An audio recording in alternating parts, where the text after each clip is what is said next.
Good morning, everybody. Ben and Woods, 97.3 The Fan. Today is Wednesday, April 24th. Let's do the nice hard reset. Get our heads right on a Wednesday morning after a crap loss. A full diaper of poop. What's the opposite of a guttural scream? Fart, or like a whimper, or like a whimper, maybe. Yeah, we went out with a whimper last night, certainly. Our beloved San Diego Padres. And, we'll get into that fun turd of a game that we watched last night. It made no sense. It made no sense. I look over to your seat, Ben. I do not see the rag and the bottle of turd polish. It's not here. He didn't bring it today. It's not even here. You can't polish the turd that was last night. But we will talk about it, certainly break it down as we do. Great to be here with you, though. You know, all things aside, it is good to be here with you this fine Wednesday morning in America's finest city. I'm Woodsy. That's Paul Reindl. He is the executive producer of the program. Good morning, Paulie. Yeah, good morning. Good morning to you. Ben Higgins, your friendly neighborhood sports anchor. Oh, boy. Good morning to you, Benjamin. Good morning. Can't wipe the smile off my face. Oh, this SOB. Now, you are heading out today to go play golf with your buddy. How are you feeling? You know me, Woods. I find I'm so excited I can barely sit still or hold a thought in my head. I think it's the excitement only a free man can feel. A free man at the start of a long journey whose conclusion is uncertain. I hope I can make it across the California-Nevada border. I hope to see my friend and shake his hand. I hope the golf course is as green as it has been in my dreams. I hope. Shawshank. It's funny. I saw nice Shawshank a pull. story yesterday about that. We're going to make you crawl through 500. No. I'm just going straight exactly to. I'm going right. straight to Zewatenejo. I don't have to crawl through anything. That's 5 football fields. It's funny. I just saw an article yesterday, and this is why Morgan Freeman was trending on X. Not because, fortunately, he died. He gave an article. Fortunately? Fortunately, it was Fortunately, not he didn't because die. he died. He gave an article. He gave an interview and said. The Frank Darabont, the director of Shawshank, which is 30 years old this year, it's celebrating its anniversary, wanted Red to be playing the harmonica in that last scene, the one that Andy had given him, and Morgan Freeman refused. He thought it was cliche and asinine is what he called it, and refused. I don't want to be playing the harmonica. I just want to walk up and give Andy a hug. So they did it Morgan Freeman's way, and I think it worked pretty well. So, in the last scene when he walks up on the beach to the boat. Did he want him to be walking down the beach playing the harmonica? Yeah, like he finally he got over it. Walking down the beach, stupid, dude. He's right. It's just like a director or like a boss to think that they know what's the best thing for you. Morgan Freeman's like, I'm not doing that. Just let the talent. I'm not doing that. Let's just let the talent dictate it, okay? If Morgan Freeman tells me, hey, this doesn't work, this does, all right. I would be the easiest director in the world. I'd be like, all right. You tell me. Now, if it's some turd that's never acted before, I'm like, why don't you zip your lip? All right, just do as you're told. It's Morgan Freeman. You go, yeah. Let's do it your way. just roll back the bus over me the entire. I think the movie turned out pretty well, all in all. Brilliant. The one problem I have with that film, there's just one. You have a problem. I do. One. How are you going to bust that pipe open with a rock and the hole is big enough for you to shimmy your body through? Okay, I've had a similar thought there. Yeah. So, and you see him, he's got the big rock, he's up, and he waits for the lightning strike, and just clang! Two shots is all you need to bust through a pipe with a rock? I kind of assumed, obviously, he's kind of run through this a few times in his, prep. Yeah, in his prep. He dug the hole. He didn't leave the first night he finished the hole. He had to wait for the storm. Yeah. So he's been in that room many times. He's found the weak spot in the pipe. He knows kind of where it's going. This is what I went in my mind. What I always wondered about is you can't time thunder when you see lightning unless it's right there. Usually it could be 3 seconds, it could be 5 seconds. How did he know exactly when the thunder was going to come after the lightning? Yeah, it was lightning and then he'd wait a second and then he'd hit it right as the thunder struck. I just didn't know how you bust through that pipe. You may be able to get a crack in it. But I didn't see how you get your whole body down into the and also pipe. if the pipe was so full that when, of course, he breaks through it, erupts like a geyser because of the high pressure. It's like now it's all of a sudden it's almost empty when it gets in. That's true. Yeah, and Tevin's his cast iron, once broken, is very brittle. He was a previous geologist before he was a banker. Well, yeah, geology doesn't have anything to do with. It's an old rusty pipe. If you told me he was if he was a plumber before, he wasn't a geologist, by the way. He was a banker with an interest in geology. Yeah, he was a rock hound. Or at least he was in his old life. He'd like to be so on a limited basis. So you're hitting the road today. You're driving out to Henderson. You're playing today? Yes, we have like a practice round thing, pre-tournament. There's like a skins game or something. So we have an afternoon round this afternoon. What's at stake in this tournament? Quite a bit, actually. I got the whole rundown yesterday from the tournament committee. It's a match play. Why'd you best ball match play. I was just hoping he'd be like $100,000 to the winners. Right. No, that's all you had to say. If you win, you can win about $3,000 to $4,000. Perfect. That's all I needed to know. Okay, that's pretty good. Yeah. Pretty neat. Plus $1,000 for any hole-in-ones, which is unlikely, but they did add some like a prize pot for hole-in-ones during the tournament. Weather's going to be nice. Looks like it's going to be real nice. I think it's going to be like perfect. Yeah, like mid 80s to high 70s all the way through, hopefully. All right. Well, I want you to enjoy your vacation very much. You deserve it. Thank you. I believe it's your first vacation of the year, so nobody is more deserving of that. We are going to have some fun when you're gone. We have a lot planned. We have many, many special guests. It's going to be a bit of a circus the next couple of days. A cavalcade. Yeah, as you can imagine, it's going to be a bit of a circus. That's how I like it. Frankly, I like it to be a bit unhinged. Loosey goosey. Yeah, when Ben's gone, the cat is truly away. The mice will definitely be playing and having some fun, probably at your expense as well. So, but yeah, I mean, if you want to check in Friday or leave us a voicemail, let us know how the first day went. I like to update it, or we can just wait till you get back. It's no big deal. Don't be under any pressure to do so. I had T-ball last night, and I think after 3 seasons now of coaching T-ball, I'm in a very tough spot. My other son, Taylor, he's 3. He wants to play T-ball, and I use that loosely. I don't know that I can do another. Ooh. I'm You've kind of established the precedent that you're going to coach T-ball for your kids, and if you do it for one, and then you don't do it for the other, you're the world's... The other will know he doesn't love me as much as he loves his first son. You're the world's biggest J.O. If you coach up one, and then the other one, you're like, yeah, somebody else is going to do this. Now, remember, the other one's going to go up to the next level, which I will be coaching. I also am going to throw in a new T-ball team with new kids. So now instead of 2 teams, or instead of 1 team, it's 2. Back to T-ball last night. So the field that we play on is, I think I've said this before, it's highway adjacent. And that highway is the 5. So you can imagine what it sounds like when you're on those fields. Just cars. And we're talking 4:30, right? When the game's going on. Yeah. So the normal, Blake, pay attention, buddy, turns into, Blake, pay attention! Look, put your glove on! Sound angry now. Scout! Hey! Eyes up here! Jackson! Watch the ball! So, I left the game. All 3 of those were screamed by me. Those are my kids, too.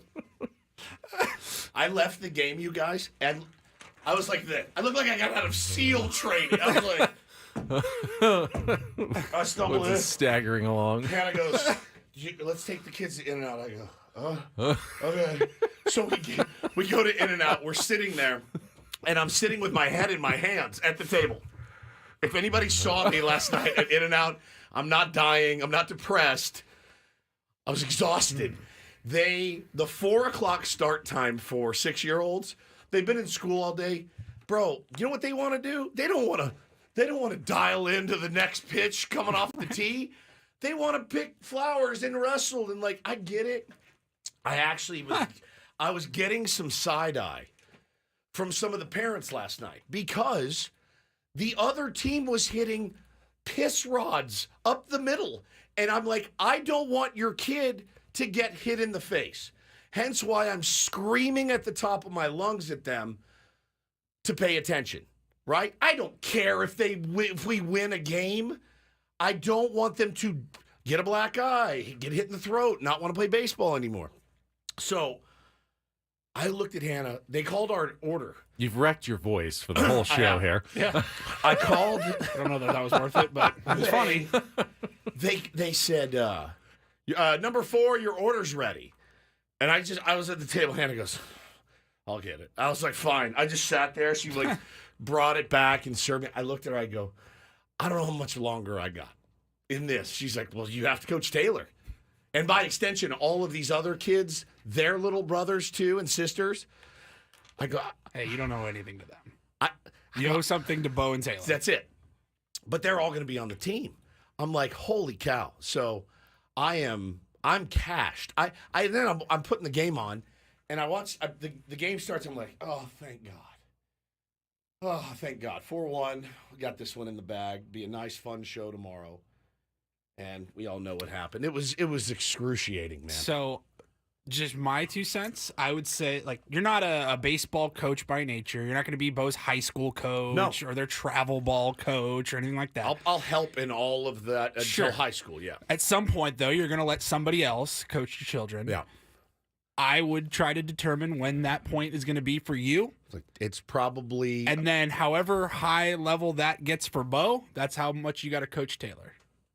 Yeah, no, you have to keep it even. Like, I don't know what the levels are here. We had like A-ball, which means you're done with Bo after this season because every year you commit to Bo, you're going to have to commit another year to Taylor. Which is fine. It's the T-ball aspect of it is just, it's really difficult. It's really, really difficult. And I'm intense about it, but it's not because I'm like some psychopath. Right, you just want to be careful with the kids. I'm not Bryce Harper's dad. You know what I mean? Like, I'm not out there killing these dudes, but I also want them to like pay attention so that they don't wear one in the nuts, or in the throat or in the eye. Because actually that might be a good way to thin out the herd on the team, because I doubt very much if one of them wears one in the face, he's going to be excited to come back.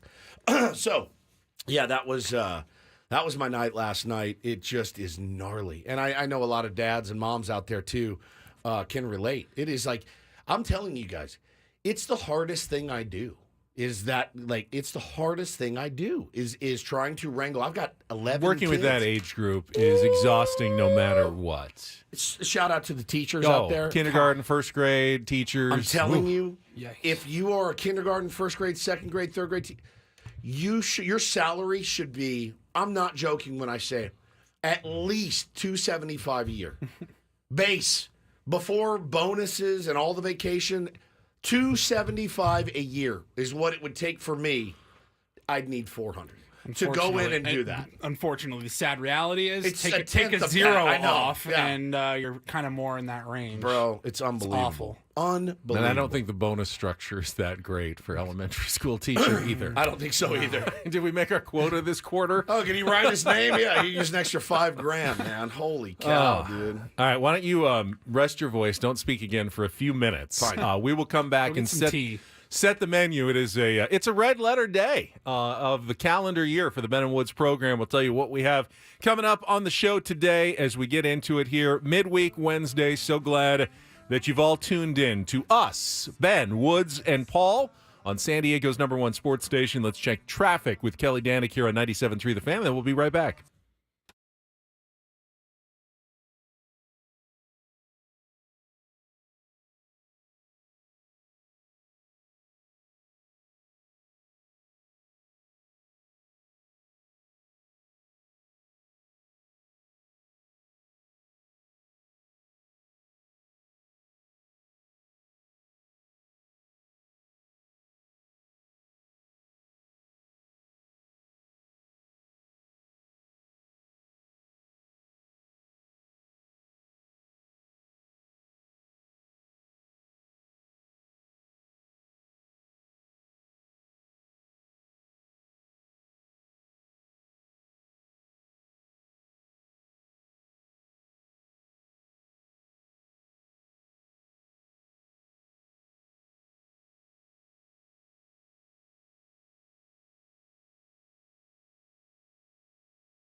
Before we get to the Incorporator and set the menu on a Wednesday, I do have some breaking sports news this morning.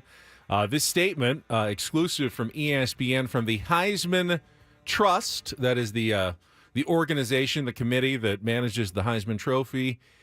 Every year, they said, we are thrilled to welcome Reggie Bush back to the Heisman family in recognition of his collegiate accomplishments. We consider the enormous changes in college athletics over the last several years in deciding that now is the right time to reinstate the trophy for Reggie. We are so happy to welcome him back. San Diego's Reggie Bush finally gets his 2005 Heisman Trophy back again. So cheaters do prosper, is what you're saying. I'm joking, by the way. He has served his time. Yeah, time served. Time served. And I would say so. He absolutely has. Reggie served 19 years, essentially. Yeah. Now he's got his trophy back. And now that the rules do allow for NIL and such things, it's like, it doesn't seem like that big of a deal So anymore. how did that actually work? Like, when you win the Heisman, I'm sure you get a replica statue. So did they literally, like, bang on his door and say, give us the statue? snatched it back from him. Or he did relinquish it, I believe, like, when asked. I don't think they had to, send a SWAT team in to take it back from him. Or did they just say, hey, it doesn't count. You can keep it, but it doesn't matter. Under the I think cover they of actually did darkness. take it back. They did take it back, and now they are giving it back to him. And a lot of people had lobbied on his behalf as well, saying, "Come on, everything that's gone on in college football, this is the hill you want to die on. That Reggie doesn't get his Johnny trophy Manziel back." was like, bro, if I got one, Yeah. like Reggie should have one. Yeah, probably 90% of them. No, he's literally like top 3 college football players I've ever seen in my life. Might be number 1. Yeah. Desmond Howard, Reggie Bush, Vince Young, like those guys were so next level. It's funny how we're almost more nostalgic for great college football players than we are even for great NFL players. Oh, big time. I mean, that Texas USC game was an all-timer. Yeah, all-time. Just straight up all-timer. I hated Reggie The Bush Bush. push? Bush push almost killed me. I put a hole in my wall that night.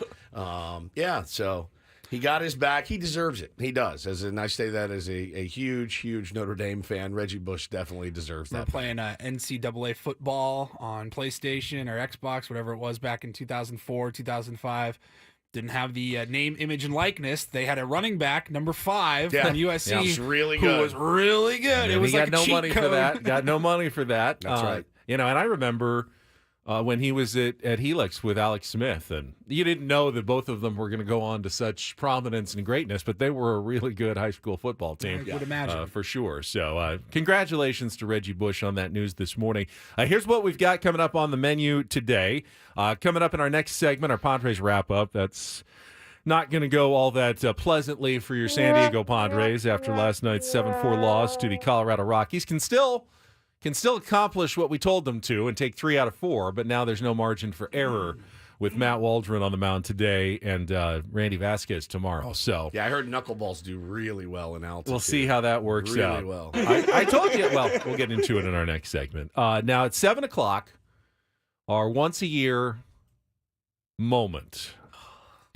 The 2024 Ben Mocks the Draft. Of course, tomorrow is the first round of the actual NFL draft. You might notice that we are somewhat lighter on the draft coverage than maybe other national sports shows you may be listening to nowadays that are like We haven't had 3 draft analysts a 24/7. day. Yeah, we're not going to have Mel Kiper Jr. on our show to break down who's going where, which none of them know actually who's going anywhere. Maybe you know who's going number 1, Caleb Williams to the Chicago Bears. That's but the origin of Ben Mocks the Draft. I think we Correct. started it in 2020. Yeah. So this is the 4th year Yep. now, and it started with everybody trying to predict and do their mock drafts, and people do mock drafts, 8 months in advance. I'm like, this is one of the stupidest things in sports and sports media, and so it's Ben Mocks the mock draft. I think I can fairly confidently state, unlike the rest of the mock drafters out there, that I will get none of the picks correct. Good. Pretty sure. There's just an outside chance one of them might be right, but I don't think so. So I'm pretty sure I'll get all of them wrong, and we will mock the draft coming up at 7 o'clock today. I can't. It's the worst thing on radio, which makes it the best thing on radio. Oh, Makes it's bad sense? again. It's bad going to be again. very, very bad. I'm sweaty. I've gotten a sneak peek. It's You have? Oh, strap in, pal. I am Yeah. sweaty. It's right also a Big League Wednesday here. Adam Jones is going to be with us at 7:35. Bret Boone, host of the Bret Boone podcast, at 8:35. Reindl Report in our 9 o'clock hour. And we'll look ahead to the Padres game today against the Colorado Rockies. But we did have an Incorporator. Jesse Agler joined us yesterday, as he does each and every Tuesday. And we've gotten some great words this season from our Tier 1s in YouTube and on social media. And Paulie's got the setup for yesterday's Incorporator word for Jesse Agler. All right, back on radio this week for the Incorporator. 5:40 first pitch tonight, and Paulie has got it loaded and locked, or locked and loaded for you here, Jesse. Right. Snollygoster. Snollygoster. Snollygoster. It's a shrewd, unprincipled person. Wow, that's great. All right, Snollygoster. Yep. And now this was somewhat later in the game, Paulie? Later in the Yeah. game. And it has a bit of a twist that has not happened, I don't believe. Yeah, I'll just tell you the text I got from Mr. Agler himself. He said, bottom 7, done. Tony called me out. Oh, perfect. 1-1 pitch, and he hits a chopper to second, charged by Bogart. Xander has it and slings the short throw to first in time, 2 down, as Bouchard advances to third base. And of course, because of not only the sheer volume of hits, but the kinds of hits that Blackman has collected against the Padres over the years, I imagine most Padre fans just, the sight of his face, it makes them shiver and evokes a feeling of hatred. But everything I've ever heard about the guy is he's a wonderful human. He's no snollygoster. He's a good guy, and he's got a great story with how he got to the big leagues.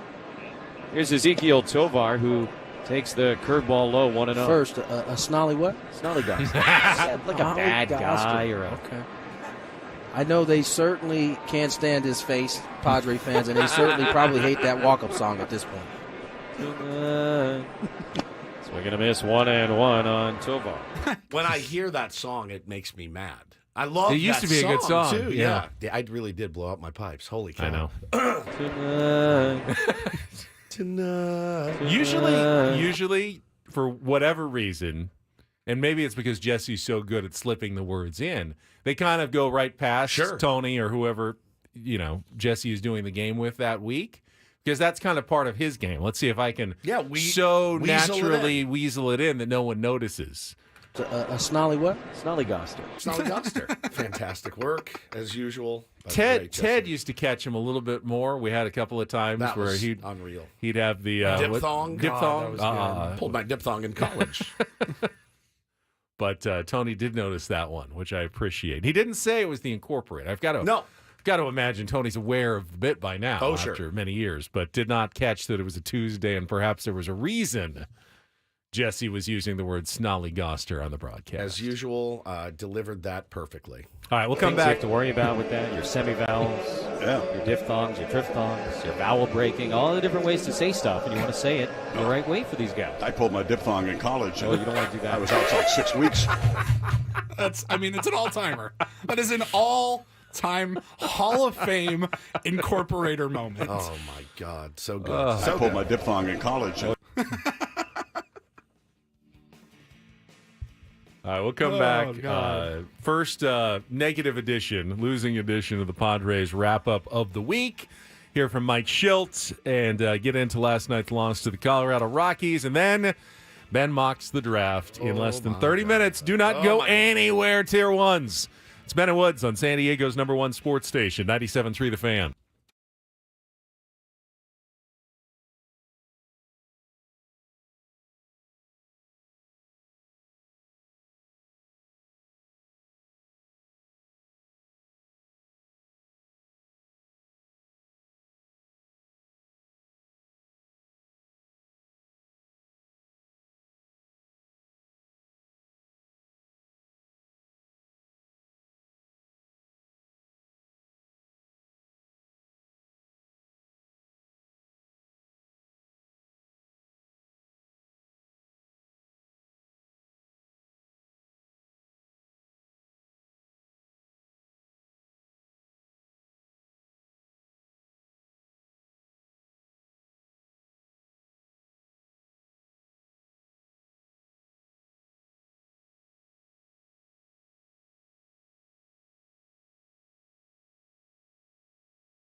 You know what's funny is today I was looking at the rundown, Benjamin.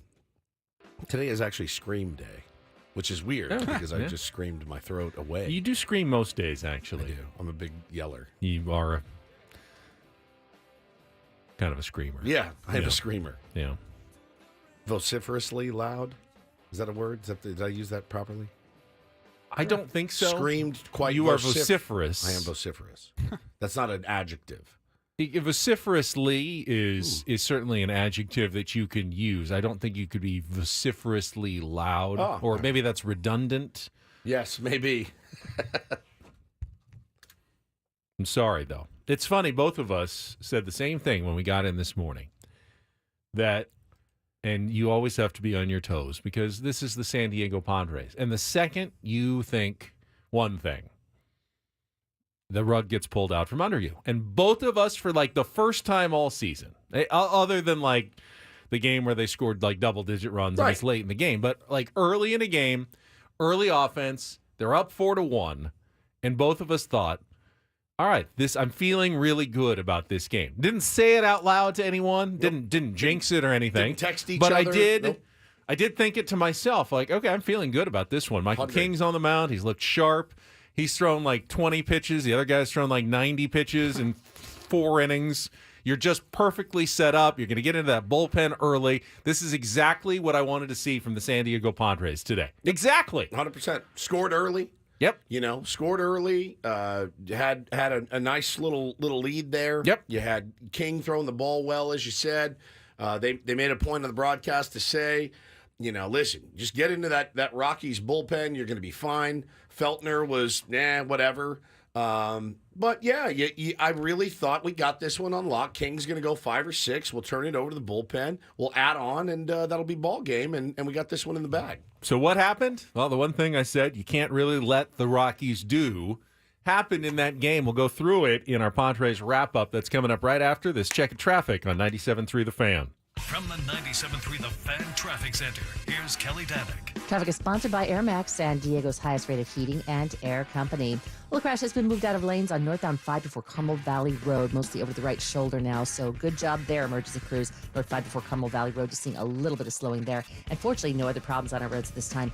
Looking for the best in HVAC? Choose Air Max, San Diego's highest rated heating and air company with free diagnostics on all repairs and estimates. See why over 1,300 happy customers have given Air Max 5-star Yelp reviews. See Air Max today at airmax.com. I'm Kelly Danick with Ben & Woods, San Diego's #1 sports station, 97.3 The Fan. It's a shame if they lose. Oh, a shame indeed. It's a complete crap. Oh, I did not like that. Here are the lowlights from yesterday's game. Are you kidding me? Boo. It's the Padres Wrap-Up, presented by Hamul Casino. With thrilling slots and tables and all the best rewards, Hamul Casino has all the fun you're looking for. Hamul Casino, fun above all else. It's not your fault. So 2 on, nobody out as we get started here in Denver. Jake Cronenworth, the batter. Left-hand hitter goes after the first pitch. He lines one into left field. Bogarts is rounding third on his way. He's going to score. Tatis speeding into third base. Cronenworth had taken a wide turn at first. Now he returns, an RBI single, and a 1-0 Padre lead with nobody out in the first inning. 1-0 to Jones, hits it in the air to left field. Profar charging in towards the line on the move, dives, and does not make the catch. In and out of his glove. Diaz comes in from third to score. Rockies are on the board, and that snaps him 0 for 26 for Nolan Jones. And Luis hits it in the gap towards right center field. Bouchard on the run, dives, can't make the catch. Bounces up against the wall. Kim has scored. Camposano into second with another double and a 3-1 Padre lead. Here's the 0-1 pitch. Merrill hits it hard on a line to left center field. That's down for a base hit. Camposano rounding third on his way. Doyle's throw will go into second base. An RBI single for Jackson Merrill and a 4-1 Padre lead in the third inning. 0-2 to Rogers is swung on, hit in the air to deep left. Profar's going back to watch. He's looking up. It's going to go. A grand slam for Brendan Rodgers. The first home run of this series is a slam to give the Rockies a 5-4 lead here in the fourth. There he goes. Pitch to Profar, swung on. Sky to shallow left field. Cave charging in. He'll get there, settles underneath of it, makes the catch, and the ball game is over. The Rockies come from behind here tonight. Use the Brendan Rodgers Grand Slam to pick up their 6th win of the year. And the final score in Game 2 of this series, Colorado 7 and the Padres 4. I mean, listen, if you give them extra opportunities, you create more opportunities for runs. Again, our defense has mostly been really good, been in the right position a lot. We're in that situation where it seems like the moment we make a miscue, some damage takes place, and that's not the norm, but it has taken place. Like I said, they're men, not machines, but it happens. Mike Schilt referring to the critical error by Jake Cronenworth. Could have been a double play in the 4th inning. Instead, Rockies would load the bases, and you heard the Brendan Rodgers Grand Slam. First Rockies home run in 6 games. And that was the one thing that I said yesterday, hey, you can't let him start hitting the ball out of the park, because then it's a roulette wheel at Coors Field, and the Padres haven't hit one out of the park in this series. Rockies did, and they picked the perfect time for their 1 home run. Came with all the runners on base, and that was the difference in the game yesterday, Woods, in a 3-run loss. The second longest homerless streak in Rockies history was snapped last night by Brendan Rodgers. He hitting about 194, I think, his first home run of the year, on an 0-2 pitch with the bases loaded. Ben, errors cannot become fatal. They just can't become fatal. 162 games, 1 million chances your defense is going to get to make a play. Sometimes they don't. They cannot lead to 3, 4, 5 runs every single time you boot one. You just can't. Jake's got to make that play. Michael King cannot throw that pitch on 0-2. He just can't throw that pitch on 0-2. For the second time in 2 minutes, Woods has lost his camera there. Now it's gone off completely. You can keep talking if you want. He cannot throw that pitch on 0-2. Oh, my God. Relax. It's right in front of you now. There. Yeah, I know where it is. I'm looking for the mount. It's sometimes pitching staffs that don't get a lot of strikeouts will struggle to overcome errors because, hey, you need to have that strikeout at your disposal when runners are on base to get out of jams. Michael King can strike guys out. That shouldn't necessarily be a problem for the San Diego Padres. They should be able to occasionally overcome a mistake, yet this year they have allowed 19 unearned runs, which is the 3rd most in Major League Baseball. The defense, Mike Schilt is right, hasn't been utterly horrible. They've committed a few too many errors, but they're not right at the top in errors committed. It's simply when they commit errors, it's come back to haunt them almost every time. Yeah. They've also made a lot of really good plays. They're up there in outs above average in among the leaders in the league. Yesterday, they seemed to have every ball was just a few feet out of their reach when they were, running in foul territory or fair territory.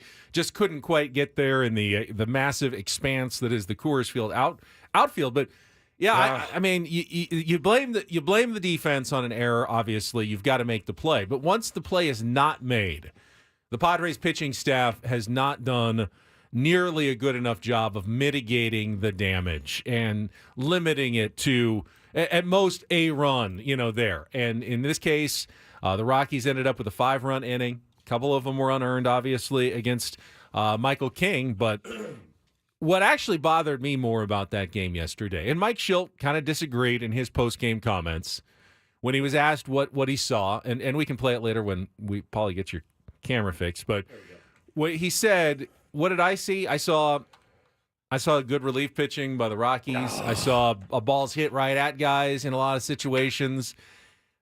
I saw a lot of quick outs, though. Bro, I saw when you get down a run, like a 7-pitch inning and a 10-pitch inning. After that, that's what I saw, Mike. And far be it for me to question anything a manager does, because he's a manager and I'm not. But I also know that bullpen, and they were talking about it ad nauseum. You might think I'm nuts. They were talking about it ad nauseum on the broadcast, that this is one of the worst bullpens in baseball. And when that's the case, why would you go up there and just hack on the first pitch and roll over? I didn't see a lot of seeds hit right at guys. I saw some weak contact. I saw some quick contact, and I know that's been their approach for a lot of the season is to be aggressive. It's what got them the early lead, in my opinion. And to switch gears like that in the middle of a game, well, I think the game dictates what your plan is. Does it not? Let's go early and aggressive. Hey, we got us a lead. Now we got into the bullpen. Let's wait it out a little bit. They were doing both. Early in the game, they were early and aggressive on some batters, but they also worked a lot of counts, worked some walks. They had Feltner's pitch count up, way up early in the game. So it wasn't like they were simply, going after the first pitch every time. They were doing both very effectively in the first 4 innings of the game, and then it just kind of stopped. And yeah, I do understand Mike Schilt's point. When you swing and you get a good pitch, even if it's the first pitch and you think you can hit it, you swing at it, and it's not always going to be a hit.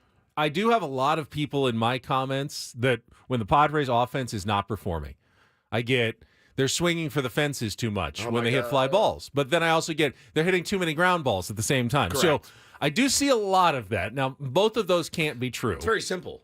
You just hit more line drives. Yes. It's that easy. And I do understand that the fractional difference between a line drive and a hard grounder and a fly out is a millimeter off the bat. Yeah. And if you're going to say, our guys just are terrible offensively because they missed that one by a millimeter, then you don't really, I don't think you're being fair to an offense on baseball. And there was some of that, to be sure. But when it continues for 5 straight innings and you're getting nothing done against a bullpen that has struggled, it feels like there might have been some approach issues in that game as well. Yeah, it just is a real drag. That's one, again, that you thought you've got this one, you're firmly in control of this. And again, an error, Jake needs to make that play. He'd be the first one to tell you. But it also cannot be a fatal thing every time you make an error. Every Kim error has led to seemingly 3 runs this year. We're not a strong defensive team. You don't feel a lot of confidence, Ben. At the hot corner, there's been a lot of plays down there that you feel like. Now, the one Eggy throwing error didn't come around, didn't hurt us, that he made later in the game. Tyler Wade, there were some suspect calls yesterday, the foul ball calls. There were 2 of them. I feel like Doug Eddings missed both of them. I do too. I really do. First one hurt. Second one hurt. Cost a run. Second one, I don't think ended up costing a run. But no, man, it just. People were tweeting yesterday, hey, when are you going to stop bringing up last year? It's pretty simple. When they stop playing like last year. When they stop going win one, lose one. Now, they didn't have any defensive issues last year. They were a really good defensive team. They didn't give up a lot of unearned runs, didn't make a lot of errors, top of the charts metrically. More sloppy. You know what I'm saying? Like when you think about 2023. But what's different? Why is this year's defense, other than Manny not playing, which is a big one? I mean, you got an all-time great defender who has not played a single inning in the field yet, and he's been replaced by a bunch of guys who aren't really good defenders. I think Tyler Wade's the best of the bunch, and he's average at best, and Eggy and Graham Pauley are both below average third basemen. So you've definitely downgraded there until Manny's back. But Jackson Merrill, I mean, he's been fine. He's been fine. He's not the problem, even though Trent Grisham, you would think that might have been the issue. That hasn't been the issue. Tatis is a platinum glover, and while he's made a couple of mistakes. Ha-Seong Kim is a gold glover. He's made some mistakes. Jake Cronenworth, while he had the error yesterday, he's played really well. It's hard to explain what's been wrong with the Padres defense this year. They are costing us huge runs, and do you put that on the pitching staff? Do you put that on the defense? A defense cannot be expected to go out and be perfect every single night. Knowing if I make an error, we probably lose this game. Somebody just asked me, how do I feel about the Tyler Wade drag bunt? We have to clarify this. Bunting for a hit is fine. Giving up an out is not. Especially if you're Tyler Wade. 100%, man. Like drag bunting for a knock, that's great. Line drive in the books. Squaring around and bunting it down to the third baseman to give up an out is dumb, and it always will be dumb. So there you go. But it was a great bunt. Beautiful. And I'm happy for Tyler Wade to do that every time. I will throw in one positive. I thought Adrian Morejon has looked like a different person. Like they've traded for a new Adrian Morejon. Yeah. From the one that we saw for the last several years that just looked like he was never going to be a big league pitcher, no matter how badly A.J. Preller wanted to make it happen, invested all the international money, all the time in him, left-handed, he throws hard. There's no reason like this guy can't be a really good big league pitcher, and it just never looked like it was going to happen. And granted, he's a long way from making it happen. But I will say, since he has come back, he looks different. He's got more pitches, seems to have more confidence out there. 2 1/3, lowered his ERA to 1.35. Did pitched out of a jam that was created perhaps by a bad call on the foul ball double down the line that Eggy Rosario was looking at Doug Eddings at third going, I'm staring right at it. Eggy was like, he watched it as it went by, as he reached for it, and he was staring right at it, and he goes, Doug, I'm right here. I'm as close as you are. It was foul. And Doug's getting the little fingers together like, no, it was fair by just this much. I don't know. Usually chalk does kick up a little bit when it hits the line. I didn't see it. I thought the other one early in the game was clearly foul. The first bounce was in foul territory. The second bounce was also in foul territory. Doug Eddings seemed to think that somewhere in the midair, the ball curved into fair territory and then back out of fair territory. It was like the magic bullet. It's like, the trajectory somehow changed. You're saying a lot of words. All you need to say is Doug Eddings. That needs to be reviewable. I'm sorry. That's got to be a reviewable play. Why would it not? That'd be like in tennis saying, we'll review everything except the ball on the line. We're not going to do that. That's the most important thing in tennis, is it not? Is that ball in or is it out? But neither of those calls cost the Padres the game. It was the defensive miscue and the lack of the ability of Michael King to pitch out of the one jam that he was in. You're really letting the slap hitting offense and the off offense the hook. Yeah. You could have won that game. It's Coors Field. You down 5-4 in the fourth. Come on, you win that game 12-6. That's fine. Do what you have to do in that case to beat I thought a massively inferior team. It's a real kick in the nuts. And now you're not going to win every game against the Rockies all season long. You got to hope. Obviously, not now. Well, now you can't. You probably weren't going to anyway. You got to keep it to a minimum. Now you feel like you do kind of have to win these next two games. Win them without Manny. Win them without your best pitchers because you're down to your 5 and 6 pitchers the next 2 days. Yep. And if you don't get them both, then you're kind of feeling bad about a split. And if you lose them both, you are really giving up a lot of ground already. So, yeah, you put more pressure on yourself over the next couple of days. All right. It is almost time. When we come back, Ben, Mox, oh God. the 2024 draft. Next on 97.3 The Fan. Oh, boy.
The 2020 4 NFL Draft is now officially open.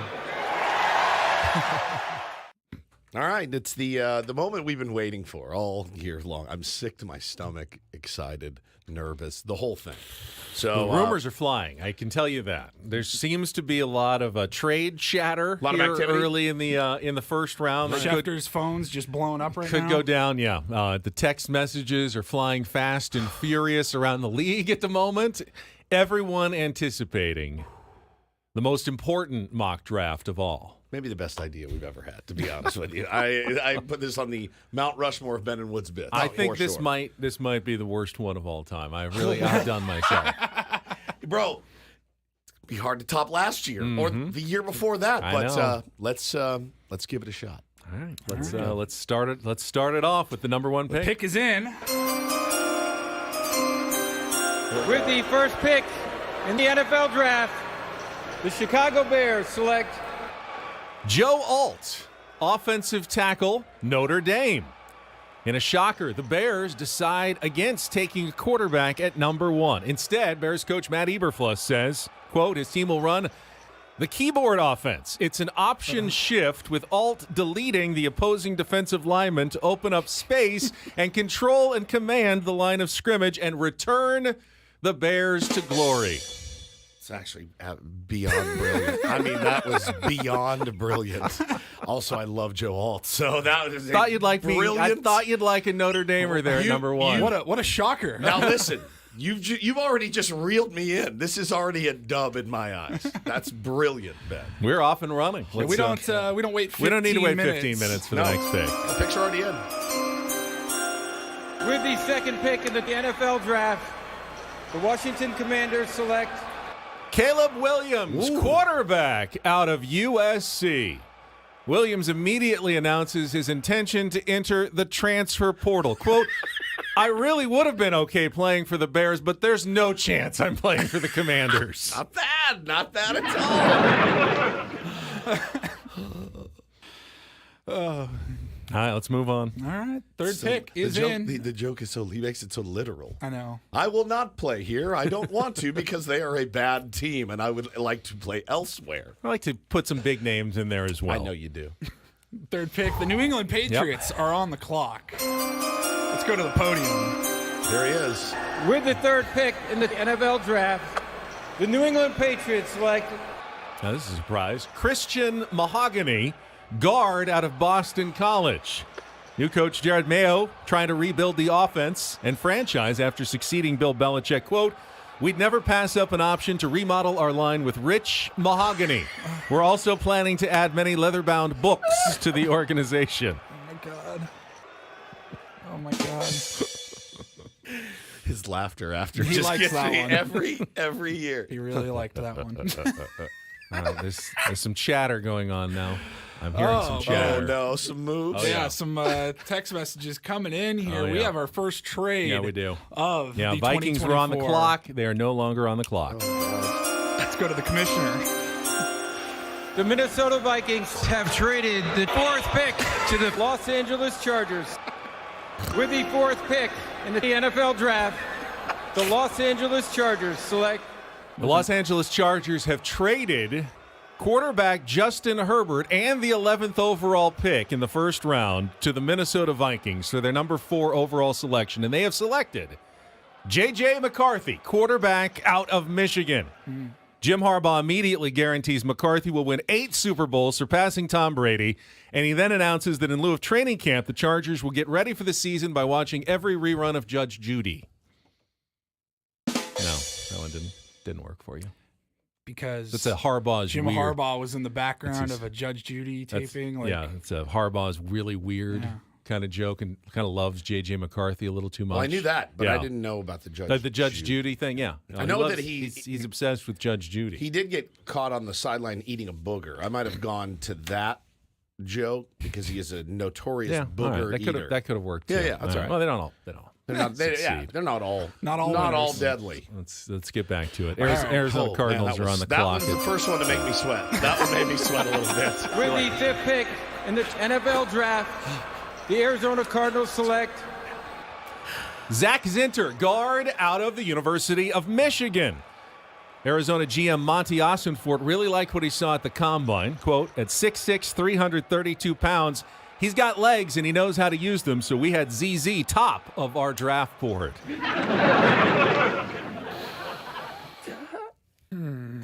It's getting worse. Yeah. No?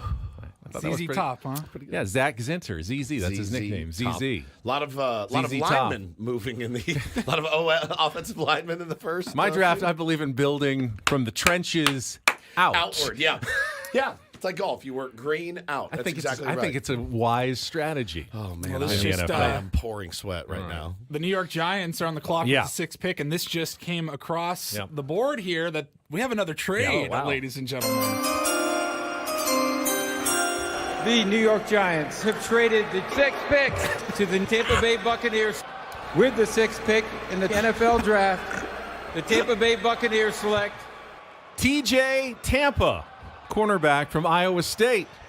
Quote, we couldn't risk letting Tampa fall any further in the draft and possibly going to a non-Tampa-based team. I didn't have a ton to work with. I'm sorry. You picked it. I know. Yeah, there's like 300 guys. I know. I went through all like his name is Tampa. I went through like Tampa. 400 draft prospects looking for some of these. They're harder than you think. All right, don't worry. We're not done yet. Okay, I think it gets stronger here. Oh, and what is this, ladies and gentlemen? The 7th pick, the Tennessee Titans have traded the 7th pick. Another trade in the top 10. We're making Ben and Woods. Ben mocks the draft history here. the Tennessee Titans have traded the 7th pick to the Baltimore Ravens. With the 7th pick in the NFL draft, the Baltimore Ravens select Drake May, quarterback out of Duke University. Wow. With wide receiver Zay Flowers already on the roster, John Harbaugh is looking forward to see if April draft showers really do bring May That's pretty flowers. Good. That's pretty good. There we go. I think that's my favorite so far. That and the alt one's very good. I had to get him to the Ravens somehow to make that one work. Very, very good. Which is why we're in kind of a run of trades Now, here. are they not confident with Lamar Jackson? That's Apparently an interesting not. choice. I mean, you know, it's like the Patriots. They're always looking for the next successor to their franchise quarterback. They may end up trading him to the 49ers in 3 years. Who knows? That's a good one. All right, well, with the 8th pick, the Atlanta Falcons are on the clock, except we got another trade. Wow. Let's go to the podium. Commissioner Higgins. the Atlanta Falcons have traded the 8th pick to the San Francisco 49ers. With the 8th pick in the NFL draft, the San Francisco 49ers select Tanner Bortolini, guard out of the University of Wisconsin. 49ers coach Kyle Shanahan says he plans to play Tanner next to guard Alfredo Gutierrez, giving his team a very tasty O-line of Bortolini Alfredo. Oh, my God. That was great. That's really good. I did not read that one when you sent them over. Holy crap. The trades are the best part. If I could even begin to explain how much extra work. I want like a 40-team trade next year. I want like picks and everything. Oh, don't worry, they're not done yet because the Chicago Bears are back on the clock again, but they're not staying in the number 9 slot. This is the 5th trade of the top 10.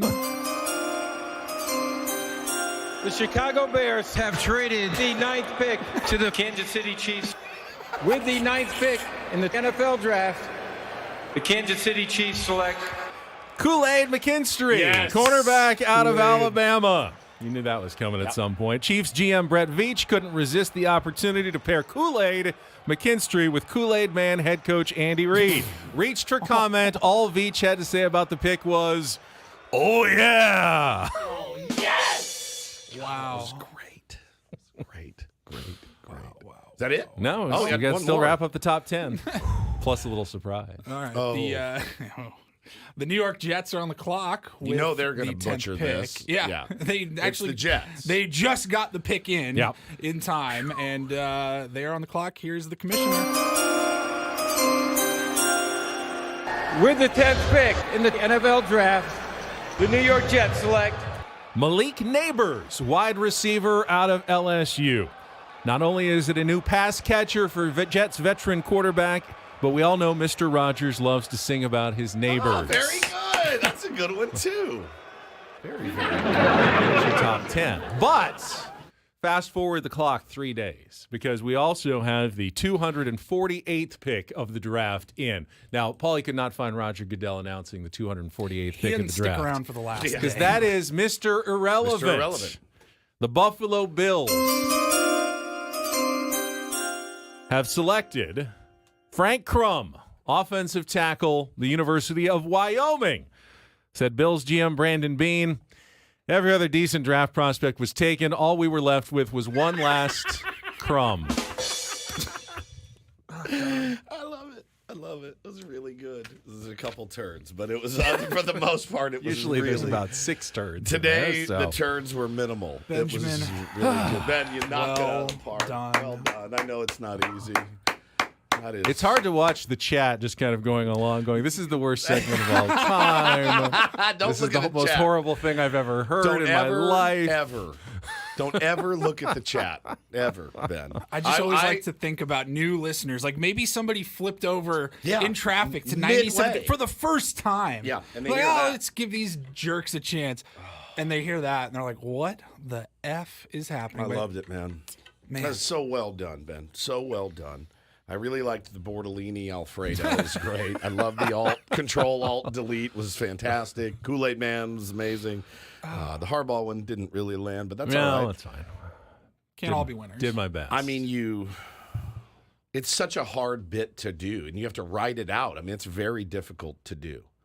Very difficult. I do have a natural affinity for bad puns. Oh, though, yeah, and that's which the makes thing. it right up my wheelhouse. That is one of the, maybe the only bit that we do throughout the year in which we plan. We plan.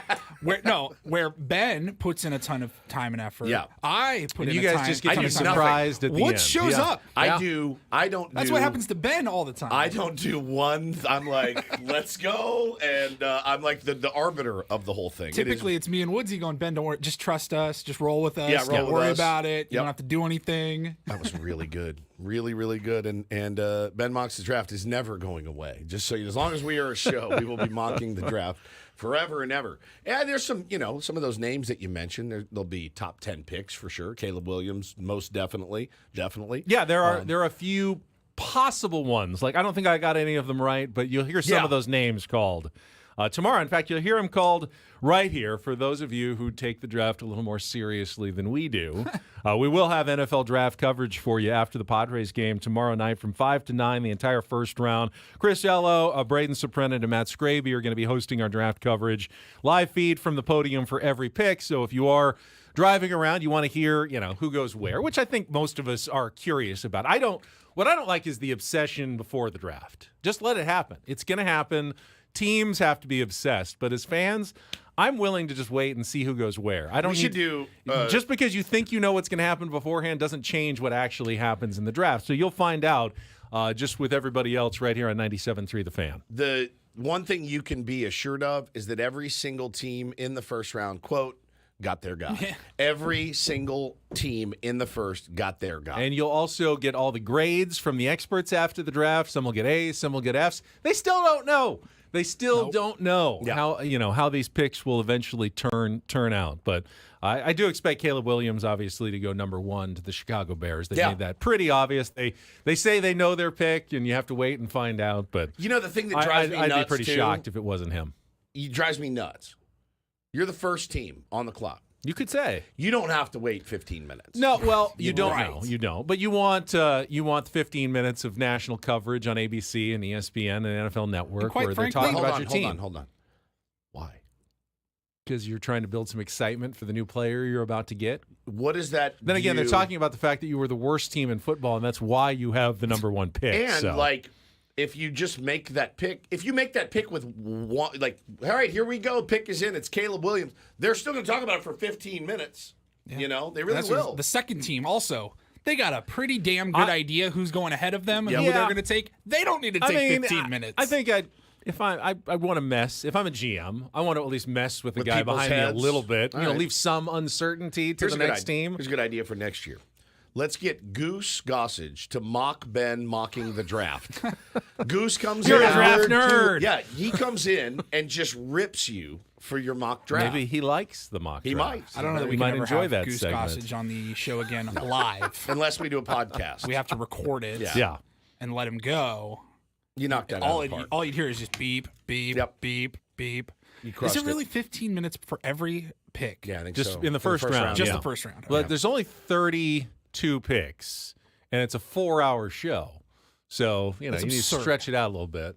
Probably absurd. goes, and it usually goes over the 4 hours, too. That is kind of absurd. I'll make it through. Padres. But then game- it's 10 minutes after the second round, and then it Way gets too down much. to 5 minutes later, I think. So Way too much. Padres play an early game tomorrow. Yes. correct.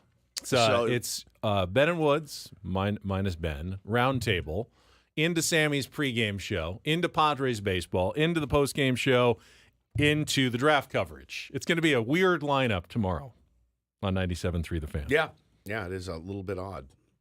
But all day coverage of everything. Yeah. All right, we'll push back Take on Woods to the 8:10 segment. So if you want to play our game, chance to qualify for the trip to Las Vegas, final Take on Woods this month since I'm leaving. That'll be your chance at 8:10. Don't Do This is coming up next. We just did it. Don't do this, but I liked it. Did you see Nikola Jokic's brother and what he's being accused of? I mean, not yeah. It's on video. Yeah, I guess Yeah. it's more than accusation. Yeah. They're investigating something that is very clearly on tape. Now the question is what happens next. They are We'll get to that coming up. They're so wheels off. With Ben and Woods after a check of traffic here on 97.3 The Fan.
Sorry I made you make all those trades, Paulie. I know that's a lot of work, That but was I amazing. appreciate the extra time and effort Happy to that do you it. put into that. We've got Adam Jones coming up here at the bottom of the hour. Right now, though, Don't Do This is brought to you by the Craft Taco in Sorrento Valley. The Craft Taco is some of the best quality tacos in all of San Diego. Go to thecrafttaco.com. Take a look at their happy hour specials today. Thecrafttaco.com. I'll get us started in the NBA last night. And this does happen fairly regularly, and I appreciate the fact that the NBA does hold their officials accountable, unlike Major League Baseball, where you'd never hear a word about the mistakes. Yeah. I'd love to see the last or the officiating report on yesterday's Padres game. Well, it turns out Doug Eddings blew a couple of fair and foul calls down the line. Well, they actually do that. It's called the last 2-minute report. They put it out the day after every single game. And yesterday they had one for the end of the Knicks 76ers game 2, where the Knicks came from behind in the last 30 seconds to beat the Sixers 104-101. And there was that wild sequence with the rebound, the loose ball. The ball was all over the court, and the Knicks ended up with it and shot the go-ahead three-pointer. Well, in the last 2-minute report, the NBA admitted that Tyrese Maxey of the 76ers was fouled multiple times during the frenetic defining sequence of the game. They also said that 76ers coach Nick Nurse called for a timeout, but the referees did not see it. That would have given Philadelphia the ball out of bounds and likely maybe changed the outcome of the game. Now, they don't go back and correct anything. They just say, hey, we admit there were things that were not called. We should be better. We didn't get it. League said Jalen Brunson grabbed Maxey's jersey before the ball was inbounded after Brunson's three-pointer cut Philadelphia's lead to 2. And Josh Hart bumped Maxey as he caught the inbounds pass, sending him falling to the ground. Either one of those should have been called. Neither were called. It ended up in a turnover with the Knicks getting the ball back and eventually hitting the go-ahead 3. I think I just realized that maybe I don't want accountability. It's just more frustrating. It's more frustrating. Like, you're screaming in real time that they missed a call, and then they don't call it, and then later they're like, you were right. That doesn't make me feel any better if I'm a fan of that team at all. Not in the slightest, right? Not really. That's one of those rare instances where you don't want to be right. You want to be wrong. Hey, we should have won that one, so let's go and actually win this next one. Right. In game 3, I guess. Maybe. Yeah, maybe. Man, this is not the first time that these guys have been featured on Don't Do This. The Jokic brothers they're a menace, and I think they're probably going to be wrestling in WWE or WWF. I mean, you've got to love him. This is a Nikola, no-brainer. Right? Yeah. He's great. Nikola's amazing. He's great. Incredible. His brothers are insane, and they got into another dust-up, Ben, at Ball Arena. There is actually video of one of his brothers throwing a punch in the stands. They are huge, by the way. Huge. Like behemoth men. I would not mess with either of those. It's almost one of those things like, hey, man, if you mess with those guys, you might deserve to get punched. Those are those guys you don't mess with. But there is actual video now as one of his brothers reaches over, punches a fan in the face. The other brother is following right behind. Now, again, this is not their first dust-up. They have been caught doing this for years now. They're menaces. At some point, I think, don't you have to, if you're Nikola, you have to say, guys, you can't come. You're going to need to watch a game on TV, all right? It just can't happen. You can't be coming to my games getting It's tough in with fights. family. I mean, Patrick Mahomes has dealt with some tough situations. You're not responsible for anyone really but yourself. You can't blame Nikola for what his brothers do. You can't. You can hold them responsible, obviously, right? And ban them from coming to games. And but things you can't like that. really. You can't ask someone to say, "Hey, you got to take care of your family members," or can you? You got to rein them in. You got to check them. I don't know. That's a tough one. That's a tough one for me. They continue, though. This has happened before. It happened in November 2021. Jokic and Markieff Morris were involved in an on-court scuffle. There was a 1-game suspension for Nikola. So if you're the Nuggets, is it an awkward situation? Like, yes, you don't it's want, your obviously, star. You don't want this going on in your stands. It's pretty unacceptable. But at the same time, you don't want to do anything that, ticks off your meal ticket, your franchise player, and, creates a wedge between him and the organization by going, hey, we're kicking your brother out. He's banned for life from our arena. And all of a sudden now, Jokic is like, hey, trade me. All right. I don't want to play for this team anymore. So that's awkward. So my family's coming in. They're coming in June. Let's say I bring them up to the Odyssey Suite, and my brother starts drinking Johnny Walker Red and gets in a fist fight with a client. Whose fault is that? It's my fault. I brought him up there. I got to control my brother. Do I It's not? his fault, but you're responsible. I'm responsible. Why? Because I brought him into our company suite. He punches Bill Howe in the mouth. My brother gets hammered and just, Bill Howe, Wiener Howe, bam, and just knocks him out. Right? Guys from SDCCU are in there. He's trying to watch the game. My brother comes up, puts one in a headlock. My ass is grass for good reason. Yeah? Yeah. You got to control your people. Yeah, but